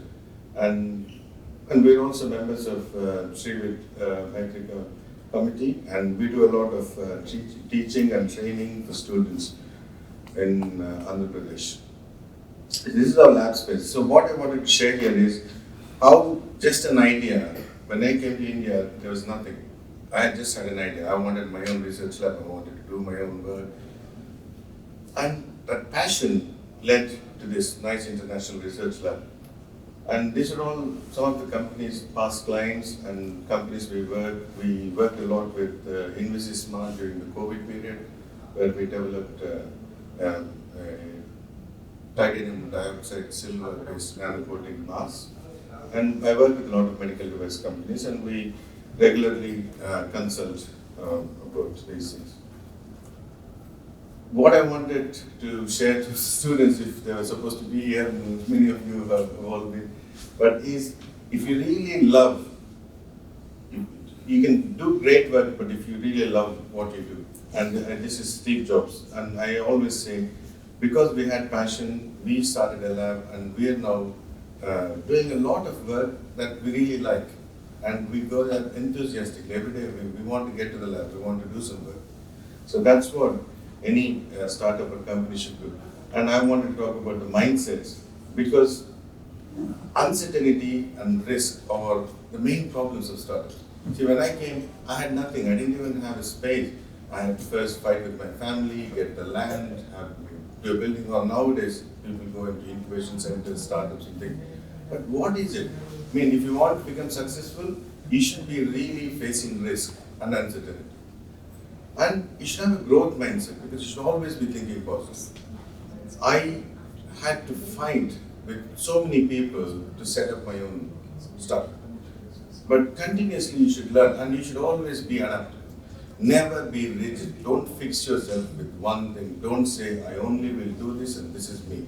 No. Every day you have to be continuously learning, and you should be ready for change and adaptation. The main thing is vision and passion. You should always have your clear vision, but when you have this great genuine passion for solving problems, you will never be bored of what you do. So every day your startup will be improving and improving. And these are many pitfalls, and some of them we face as well, but lack of marketing. A lot of people jump into conclusion, imagining that their product will sell, imagining that whatever they set up will work. But you should understand market and customer needs, and then only invest your money into that. Scaling too quickly, a lot of people just say, we saw a lot about talks before, where they're making 1 kg, they want to make 2 kgs, they want to do it. But you should always be careful about scaling up. You should think, don't start without a strong foundation, because a lot of people face problems when they think they can easily make 10 kilograms or 100 kilograms. It never works. Sometimes there will be a lot of problems. Volume ratio, there's a lot of calculations one should be careful. And also financial management. A lot of startups, they have poor financial management. And one thing is, a lot of people will come and say, I'll give you some feedback, I'll give you some suggestions. But your mind says one thing, but your ears hear one thing, and your heart says something else. So you should learn how to take feedback from people. You should learn how to listen to your mentors. Don't be too rigid, and don't be too confident thinking that I will be successful, I know what to do.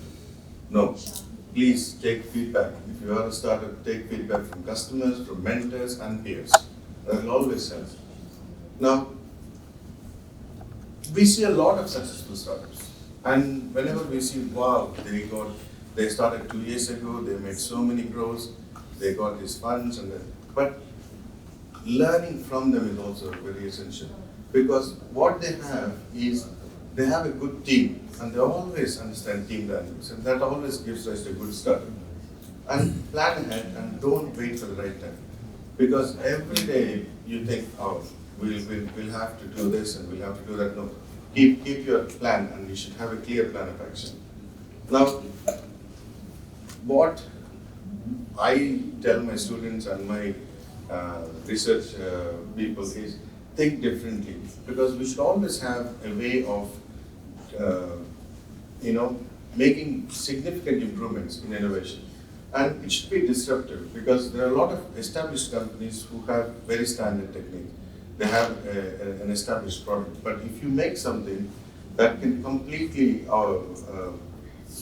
redefine the existing needs, then that will be disruptive innovation. And we should always have certain kind of. Our team at Arran Scientific, we believed in attitude. So we hire for attitude and then we train the skills because that's what gives you a good team. And having this good team will actually have conflicts. And these conflicts will be resolved. And that's where startups can actually grow up because when you have only one mindset in all of them, when you have everybody is wearing the same uniform, everybody is thinking the same, everybody is doing the same job, there's no innovation. It'll be like a school uniform or somebody coming to school. Startups should have multiple, someone should say, no, I think we should do this, or we should do this, or this is how we improve, this is how we get new product development. And that's kind of attitude one should think when as a startup, when you're building a team. And strategies always be customer centric. Have a lean startup. Don't invest too much in unnecessary things because the money you bring as a startup should be useful to be put in the right way. Don't waste your initiative. It could be funding, it could be family friends funding, but keep it lean and have a minimum viable product to begin with. And networking is the most important thing for any startup. Without networking, you don't have, basically, you can scale up in terms of being an idea into an establishment with more networking. And always have a mentor. There should be a mentor for the startup. And learn from the mentors, learn from investors and peers. Don't ignore their ideas. So when you have to overcome challenges, always stay motivated because there will be a lot of times you'll feel very depressed. I started 2 years ago, spent 2 crores of money, I did not make a single rupee, I can't pay my EMI.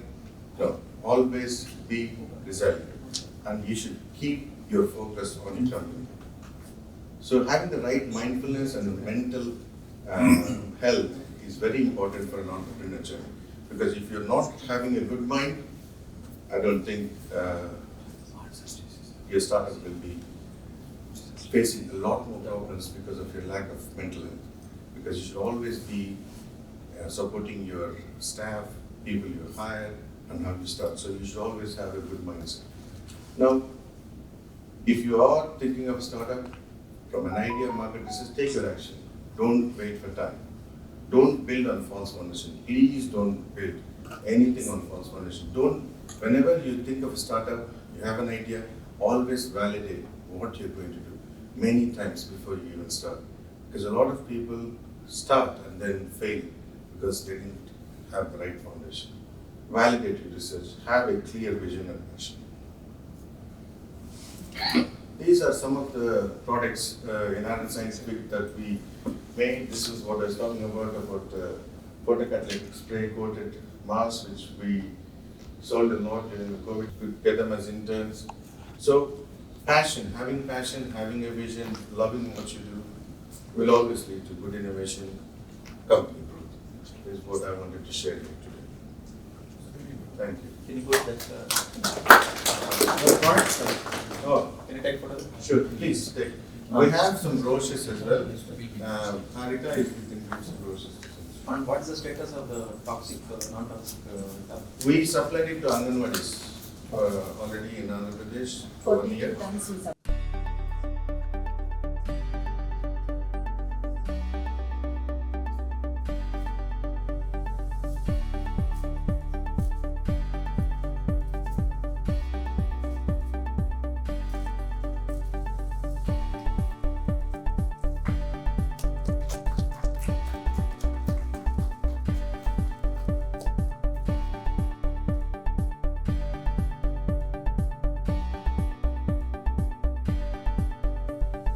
So I'll speak in 3 phases, maybe 1 minute about my introduction because that gives us context of what I'm saying. Then what we are currently doing and our strengths, and where do I come in this entire SRIVT ecosystem. So I'm a basic biotechnology scientist from Defense Food Research Lab, expertised in developing low-cost diagnostic tools, field-based, referral-based, lab-based for bioweapon agents, and developing vaccines for bioweapon pathogens like anthrax. Then eventually I moved to startup ecosystem. I've been helping academic institutions, research organizations to set up incubators. Then today I run my own incubators, one in Bangalore, another is in Bangalore, and associate with different incubators board of directors. So that's a quick intro about myself.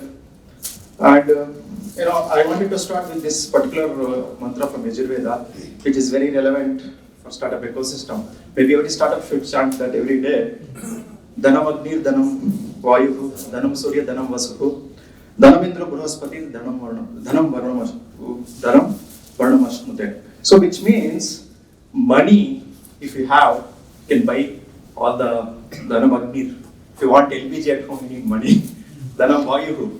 Those who suffered with ventilators during COVID, you understand the importance of ventilators and oxygen, right? We are selling. If you go to Eastern Himalayas and Sikkim, people sell oxygen in cans. They go for expeditions. So even to get a proper air, we need to shell out money. So money is a powerful tool. For some reason, it has been demonized. Money creators. We are all money creators. All startups should think that we are all wealth creators for the country. Any country, even those countries which are not militarily powerful, if they are economically powerful, rest all the powers will come. And startups are the power engines. That's how I see. If I were to compare, today we are talking about Icon Bharat, comparing the ancient and modern, our startups are no less than saints and sages. If you look at Kashyapa or Parashara or even any other saints, they were scientists par excellence. They were also saints, but they were all scientists. So that's how they shared knowledge, they created knowledge, they shared with the world, made India's GDP 35% way back in 1780s. So that's how science and spirituality went in hand. Today, if you look at any founders, you ask them, why did you start this company? Or why did you solve this problem? The first thing they say is, no, someone in my family was suffering with cancer. I wanted to solve. They would have gone to a job. They would have gone to any big MNCs, got good, decent packages, but they're staying back. Because I come from an incubation center called Krishnadevara University in Ananthapuram. This is the first state-run university to get Atal Incubation Center. So we were like a guinea pig for Niti Aayog. So whatever we wanted to do, they were trying with us. There was no precedence of setting up a Section 8 company in academic institutions. Especially state-run, because state-run universities are not well funded, they don't have quality faculty compared to other institutions. And Anantapur itself, ecosystem is very, very, very poor. A lot of migration was happening from Anantapur to Bangalore.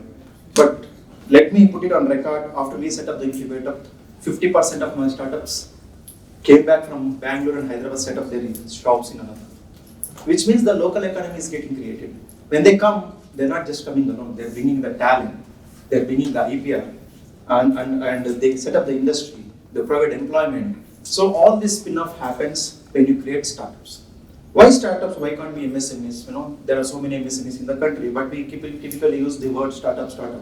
There's a difference. There is a well-intended difference created by Government of India. Startup is speed. Right? And that speed comes because a decent IPR technology component involved in that. And they have social angle to that.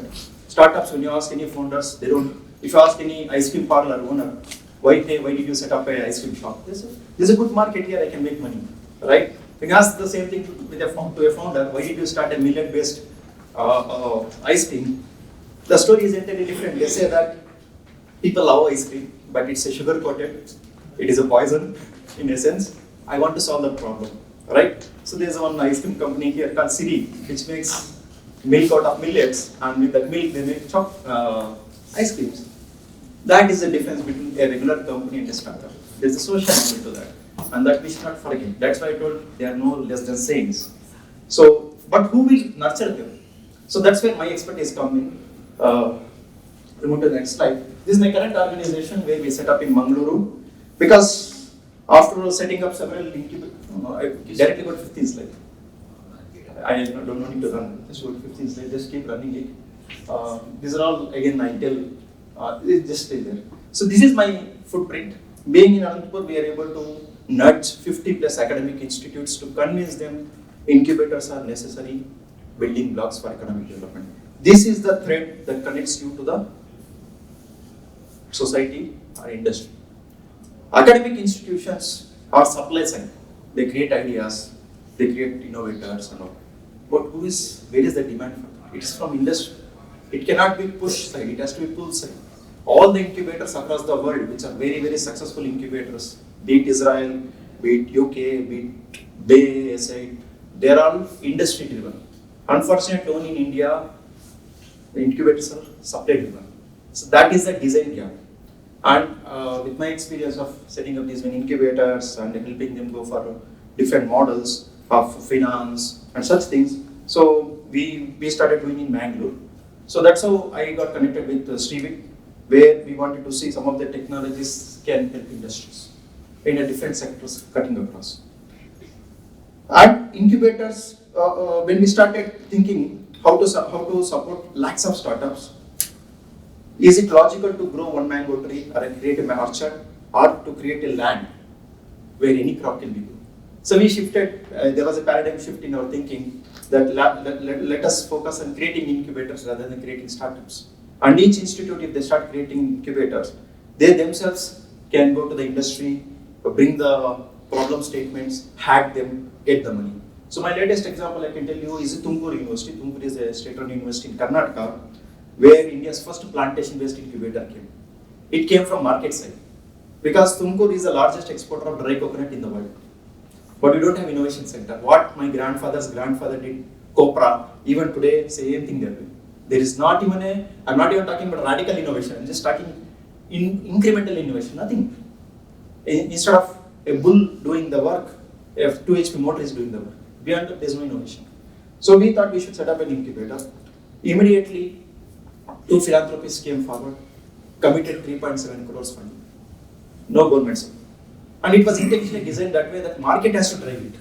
Not governments, not colleges. Market has to drive it, and college and institutions can provide the support, technology support, IPR support, or validation support, or some kind of testing support. This is what education institute can provide. And we got 25,000 square feet of working area. Already 30 ideas came. Let me call it not ideas, problem statements from the industry. So this told it came from FP, was farmer producer organizations. It came from agriculture bodies. It came from high net worth individuals. See, this is a problem we have. Can you solve it? Okay. Now we know, we are clear. The moment that day I make a product, it's in the market. So my life cycle of a startup is very, very less. The graduation is quick. So this is where incubation centers really help. So it took us 5 years to crack this model. For institution, we start with policy. So I was talking to some gentleman, do you have IPR policy in your university? I said no. And it is small research, asking individual questions to different university heads, colleges. Do you have a dedicated IPR policy which is working? 80 to 85% say no. They don't even have a policy. Which means if somebody develops IPR, what are we going to do with it? Who will share the money? What if loss happens? Who will bear? What kind of arbitration is done? Nothing, zero knowledge. Second, do you have autonomy in your incubator? Do you have a Section 8 company? And I ask simple questions. Like, do you know there is something called social stock exchange? Recently, Bombay Stock Exchange has come up with a model called social stock exchange, where you can raise money through social stock. Means incubators can raise money any number of crores through a systematic stock exchange. You can put your company in the stock exchange, register yourself, put a project that I am going to solve. Let's say cervical cancer screening in Bangalore district for 25,000 women in 20 days through technology. I want 50 lakhs funding. It's called zero coupon. There's something, you can Google it. Zero value, zero coupon model. Okay. So corporates can put money systematically. Government has done. There's a lot of policy innovation that happened at government side. Up to 2019, incubators were not even part of CSR Act. Only after 2019, all the government supported incubators came under CSR, which means that incubators can raise money through philanthropy. And I got confidence. No, there was a Kadiri, there is a case in Nanda, Kadiri Narasimha temple. One government college principal came and gave 1 lakh rupee check to me, telling, "Sir, this is my salary. I see your incubator as a temple of innovation. Instead of putting this money in temple, I am putting it here. Can you support women entrepreneurs? If 2 women entrepreneurs come with 1 lakh rupee, they can in turn support 100 such women." Look at the paradigm shifting even in the society. They are not looking incubators as just like innovations, IPRs. No, it is an engine of socio-economic, ecological change makers. Triple bottom line. That is the shift we are talking about incubators. Why I am talking all these things is, we are talking about ideas, innovations, but there is an angle which I need to cover, which is social angle, what incubators can help us with. Lastly, when India was the president of G20 last year, when India took charge from Indonesia, the first thing they did was recognizing startup as a inseparable body of economic engine. So they recognized Startup 20 as an independent vertical, not under Business 20 as a Startup 20. First time we introduced, and I'm happy to say that I was one of the co-chair for that, along with all the members from NASCOM and others. So I was also part of the body that authored the world's first ever startup policy, okay, for the globe. So all the 20 countries committed, all the G20 countries committed $1 trillion investment in startups. Why would they commit? Because they all realize that a startup can be game changers, right?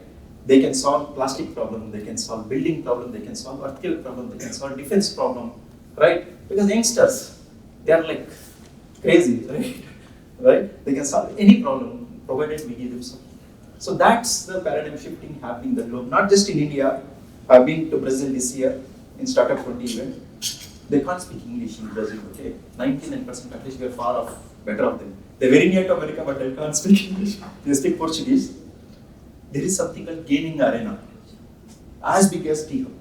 Gaming arena, just gamers, 20,000 gamers building games every day.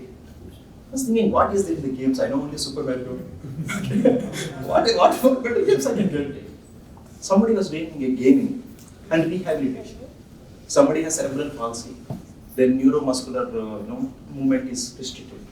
There's a small gaming with VR. They can dance. There's a points, right? They can walk. They can actually play. Use cases are so many use cases. Even driving. Now you get a driving lesson with a car. Can you simulate it? So this is how they are all thinking. Like Brazil is far ahead of us in gaming. So every global south country is looking startups as a solution for the economic problems.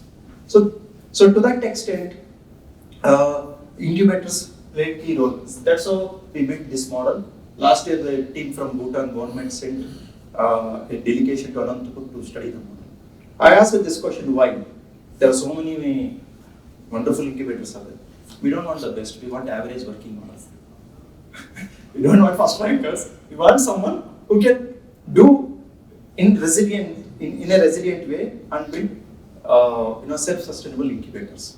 So this is what incubators can do for all of us. Academic institutions are there. Then if you belong to any other districts, in your districts, you can approach them and they'll be able to help you raise a lot of money for, right? So, and we build this kind of model where at institution level, we help them build policies.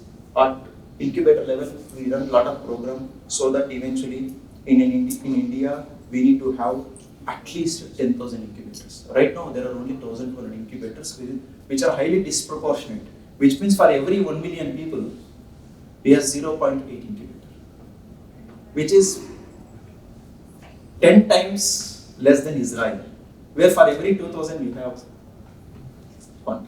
For every 10,000 people, we have one incubator, and for every 2,000 people, we have one startup.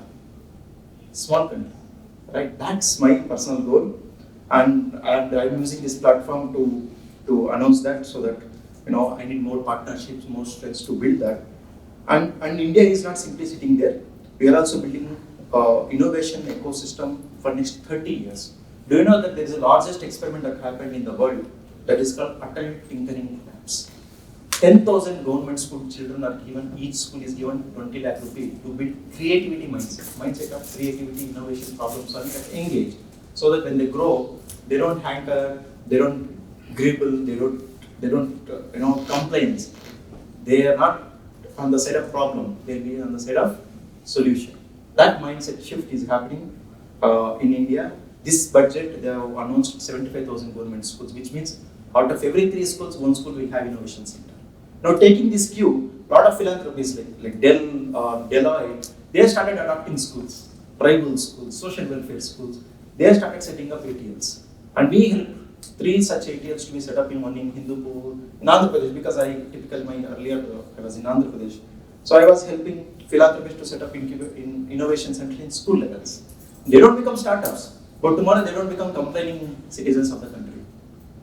They are solution makers. That's the investment we're putting for the next 20 years. That's the change that is happening in this, Sanutana Bharat. Okay, okay. Sanatana Bharat, taking the cue and building Sanutana Bharat with innovation as a game changer for next 30-40 years. So with that note, I would I have just one concluding remark. How this icon Bharat has a relevance. I'll give you an example. 2005 there was a Nobel Award, okay, for China. This Nobel Award was for discovering a drug for malaria. And this lady was given a task to find out how ancient Chinese were not having malaria. More the forest, more the dirtiness, more the thing, malaria should be more. But they are able to handle malaria much earlier. So she found out, she was a botanist, she is not a drug scientist or anything. She found out that ancient Chinese were drinking a particular drug, particular plant leaf, making tea and drinking every day, especially during monsoons. It eventually found out that it is artemisinin, and she got Nobel Award for that. So it's a traditional knowledge. Drinking a particular tea as part of a tradition could get us a Nobel Award. But I'll be thinking in that line. Okay. So yesterday I met one Keralite. He is from a district which produces which has got largest cardamom market, okay, mandi, okay, from Kerala. I met, he's a doctor. He has developed a toothpaste made from cardamom extracts. And he goes on explaining, this particular cardamom extract will kill a particular bacterial set of bacteria, which has a direct implication in breast cancer. They found out that 40% of the breast cancer patients have this particular bacteria in their mouth. And they clinically validated this by chewing cardamom, which is again ancient practice, by the way. Now I'm not talking about Rajnigandha. I'm talking about typical cardamom take and have it in mouth as a mouth freshener. Could be a simple practice, but the science behind it is it kills a particular red complex bacteria that has implications in breast cancer. Now they got clinical validated, CDSO approved, and now the product is in the market. Look how ancient knowledge can be revisited and build new innovations in modern science. Right? So with that note, thank you for your time. Jai Hind.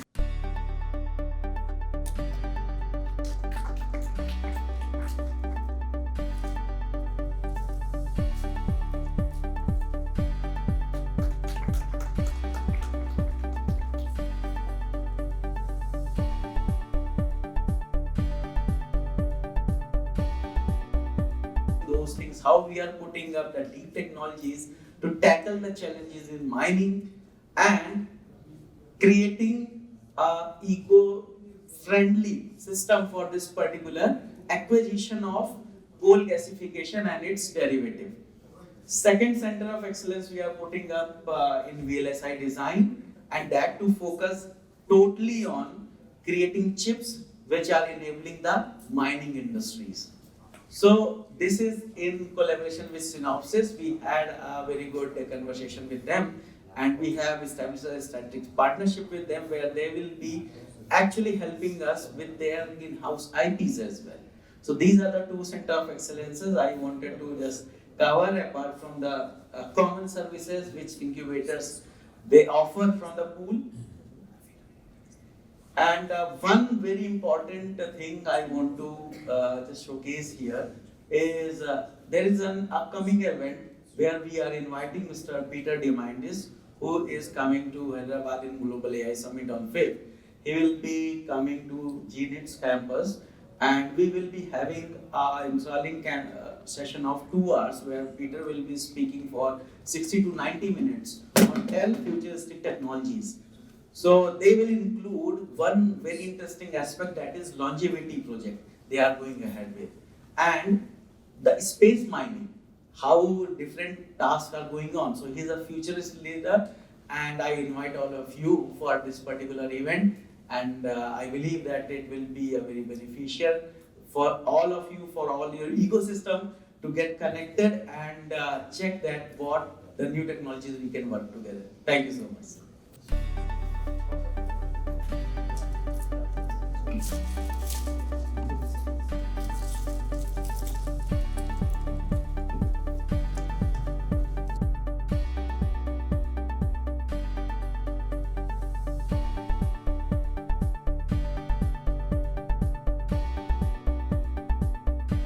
Yeah, good morning to everyone. And my name is Ramjee, and I'm from SRIVT team, Scientific Research and Ancient Technology team. So basically, the main thing is the guided missile using the voice recognition from Dhanurveda. So basically, the Dhanurveda is designed by the great scientist Maharishi Bharadwaja. So he has so many experience while using the Vaimantra Shastra, like Vimana and all different type of Vimanas. So from that, I have taken the Dhanurveda, which is used for the missile integration in the launching of vehicles. So basically, first one, when we launching the vehicles, we look up the security changes like locking in the target positions and locking it each and every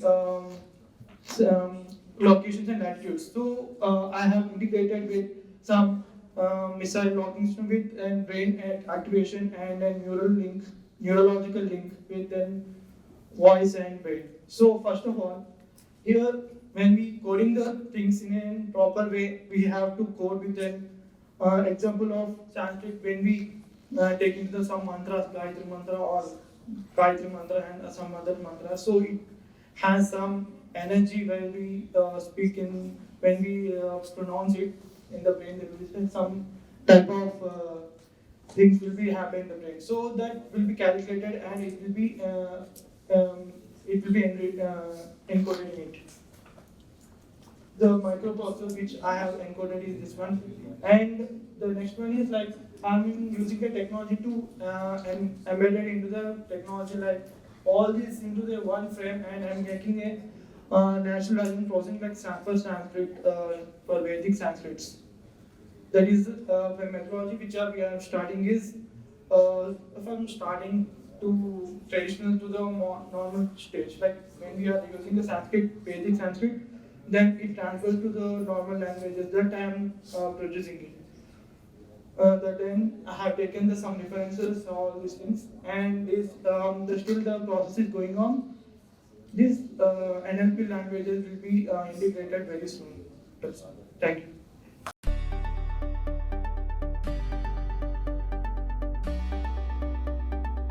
Everyone, I hope I am audible. My name is Pradeep and my co-founder Tapan.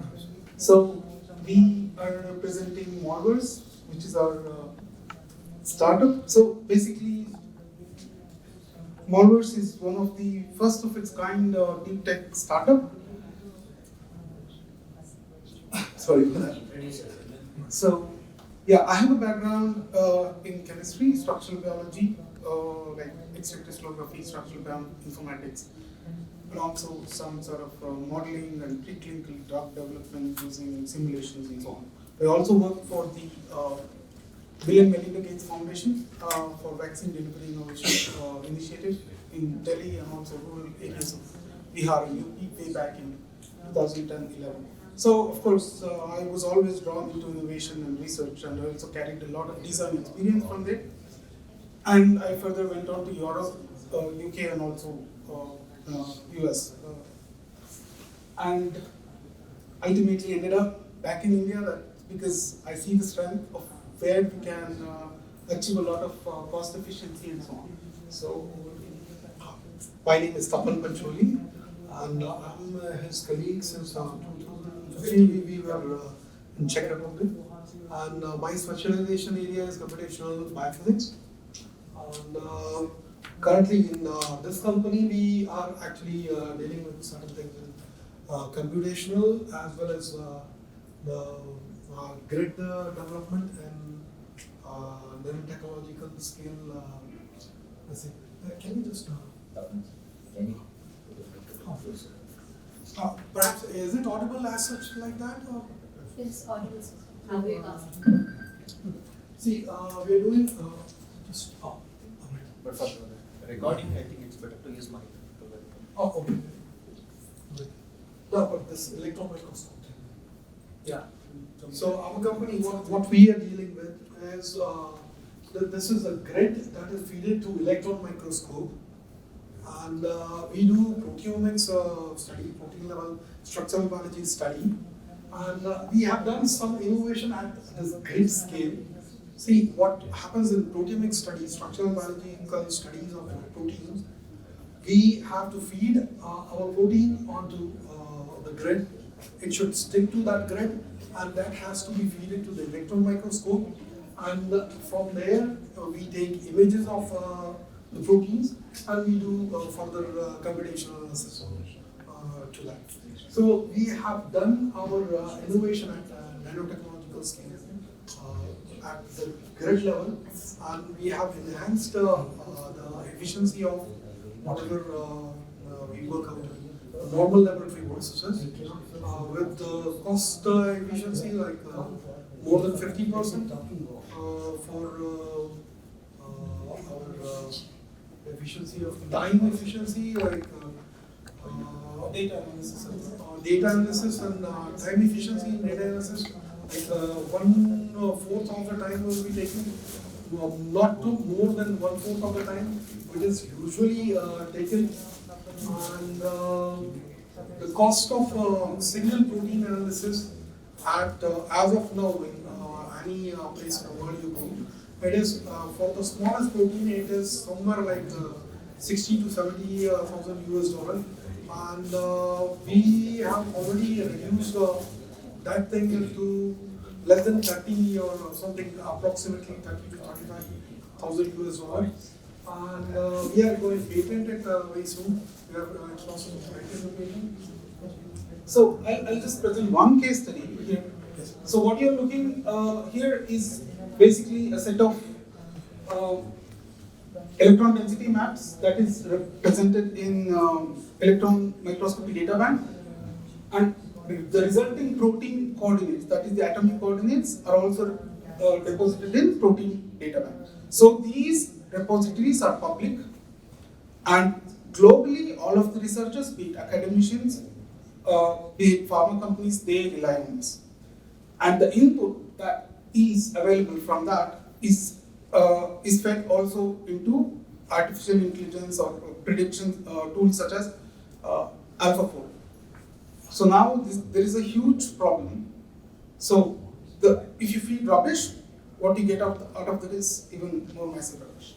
This paper was published in 2020, and it was published in Nature's Microbiology. It's a 28 impact factor journal. So there are several such like protein complexes. And now most of the academicians or pharma companies try to do it in isolation, but as you see from the example of cervical cancer, SERV-AI, right? So there is a lot of input for us from there. So what happens in your body, or if there is an invading viral genome, that is to be captured as it is and characterized at a much lower cost. And these are our results in the bottom. That you can see it's from less than 10% of the data that they have collected, and there is no bias or any sort of AI inputs. We do thorough machine learning and also image processing at a higher throughput. So there is one competitor in the US which is health technology innovation, HTI, and they have about 2x throughput, and we have about more than 8x throughput. We are way beyond this company, and there is only one competitor that is from US. Thank you.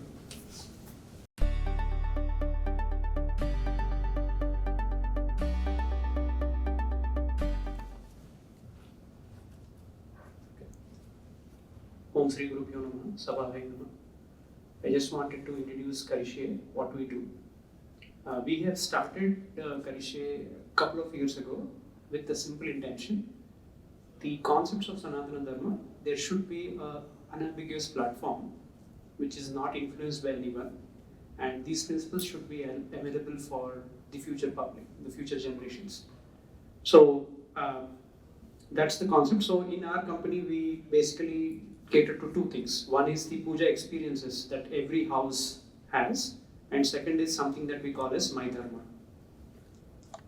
So first, coming to puja experiences, we wanted that delightful puja experience, something which is transformational and uplifting, to be available to everyone. Right? Today, there are a lot of pujas, thousands and thousands of pujas happening in every house around us. The problem is that why, that purpose, why you are doing that puja is missing among many people.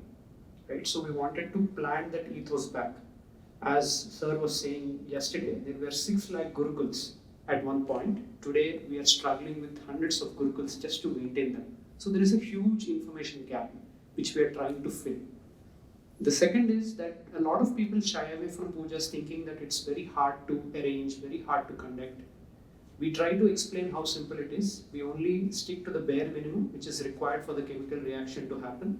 We do away with all the unnecessary things which are good to have, like decoration, etc. That there is no strain. And thirdly, there are a lot of pujaris who are now in the market who have come with semi-knowledge. Maybe they have learned a bit and they are just trying to be entrepreneurial and earn money, but they are missing out on that fact that they are there to do a very divine activity. Right? So to solve this problem, what we have done is we have created a platform where one can come and book a puja experience end to end.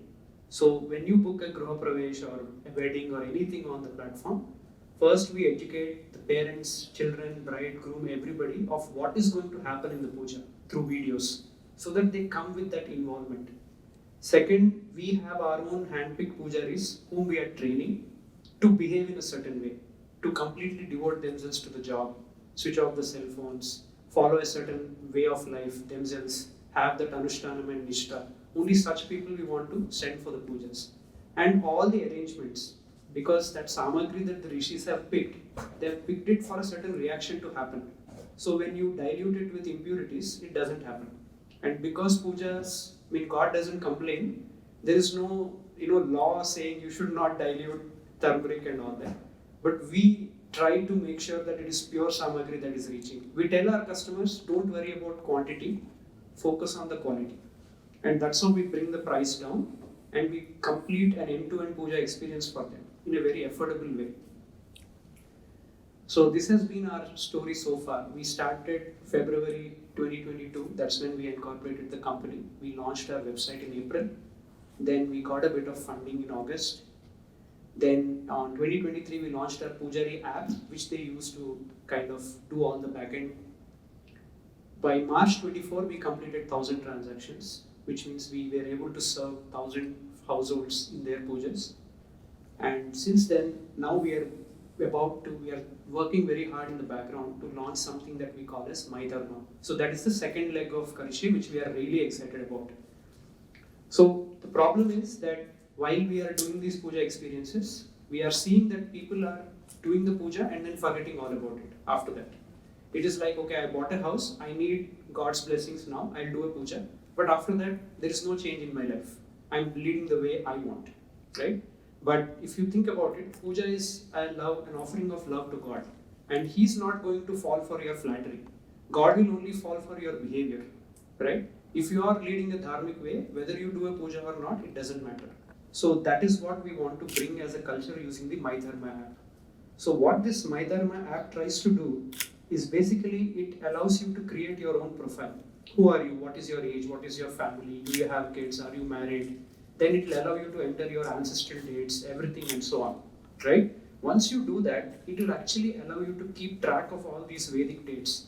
Today, we are all used to the Gregorian calendar, so it's very hard for us to be in tune with the Vedic calendar. So it will remind you, hey, your kid's Vedic birthday is coming up. Okay, what can you do without spending money? What is it that you can do at home so that you are in tune with Dharma? And how is it impacting your personality? That is what we try to explain. Then we talk about all the runas that all of us carry. The Bhuta runa, the Rishi runa, Manushya runa, Devata runa. These are all things we all have, whether we recognize them or not. For example, right, Pitru runa, we are all here because of our ancestors. Devata runa, we are here because of the cosmic energies around us. Manushya runa, we are here because somebody else is cooking the food for us, somebody else is producing food for us. So we have to repay it back, and that is nothing but dharma. If you repay all these debts, you are living a life of Sanatana Dharma. That is all it is. The rishis have planned it in such a way that everybody becomes a net zero individual, and then you move towards the divine goal. So this app we are designing in such a way that you can keep track of your runas by simply staying in tune with the Vedic calendar. It's completely up to you what you can do, what you cannot do. If you have 5 minutes, we'll tell you how to do Nitya Puja. If you have 15 minutes, we'll tell you.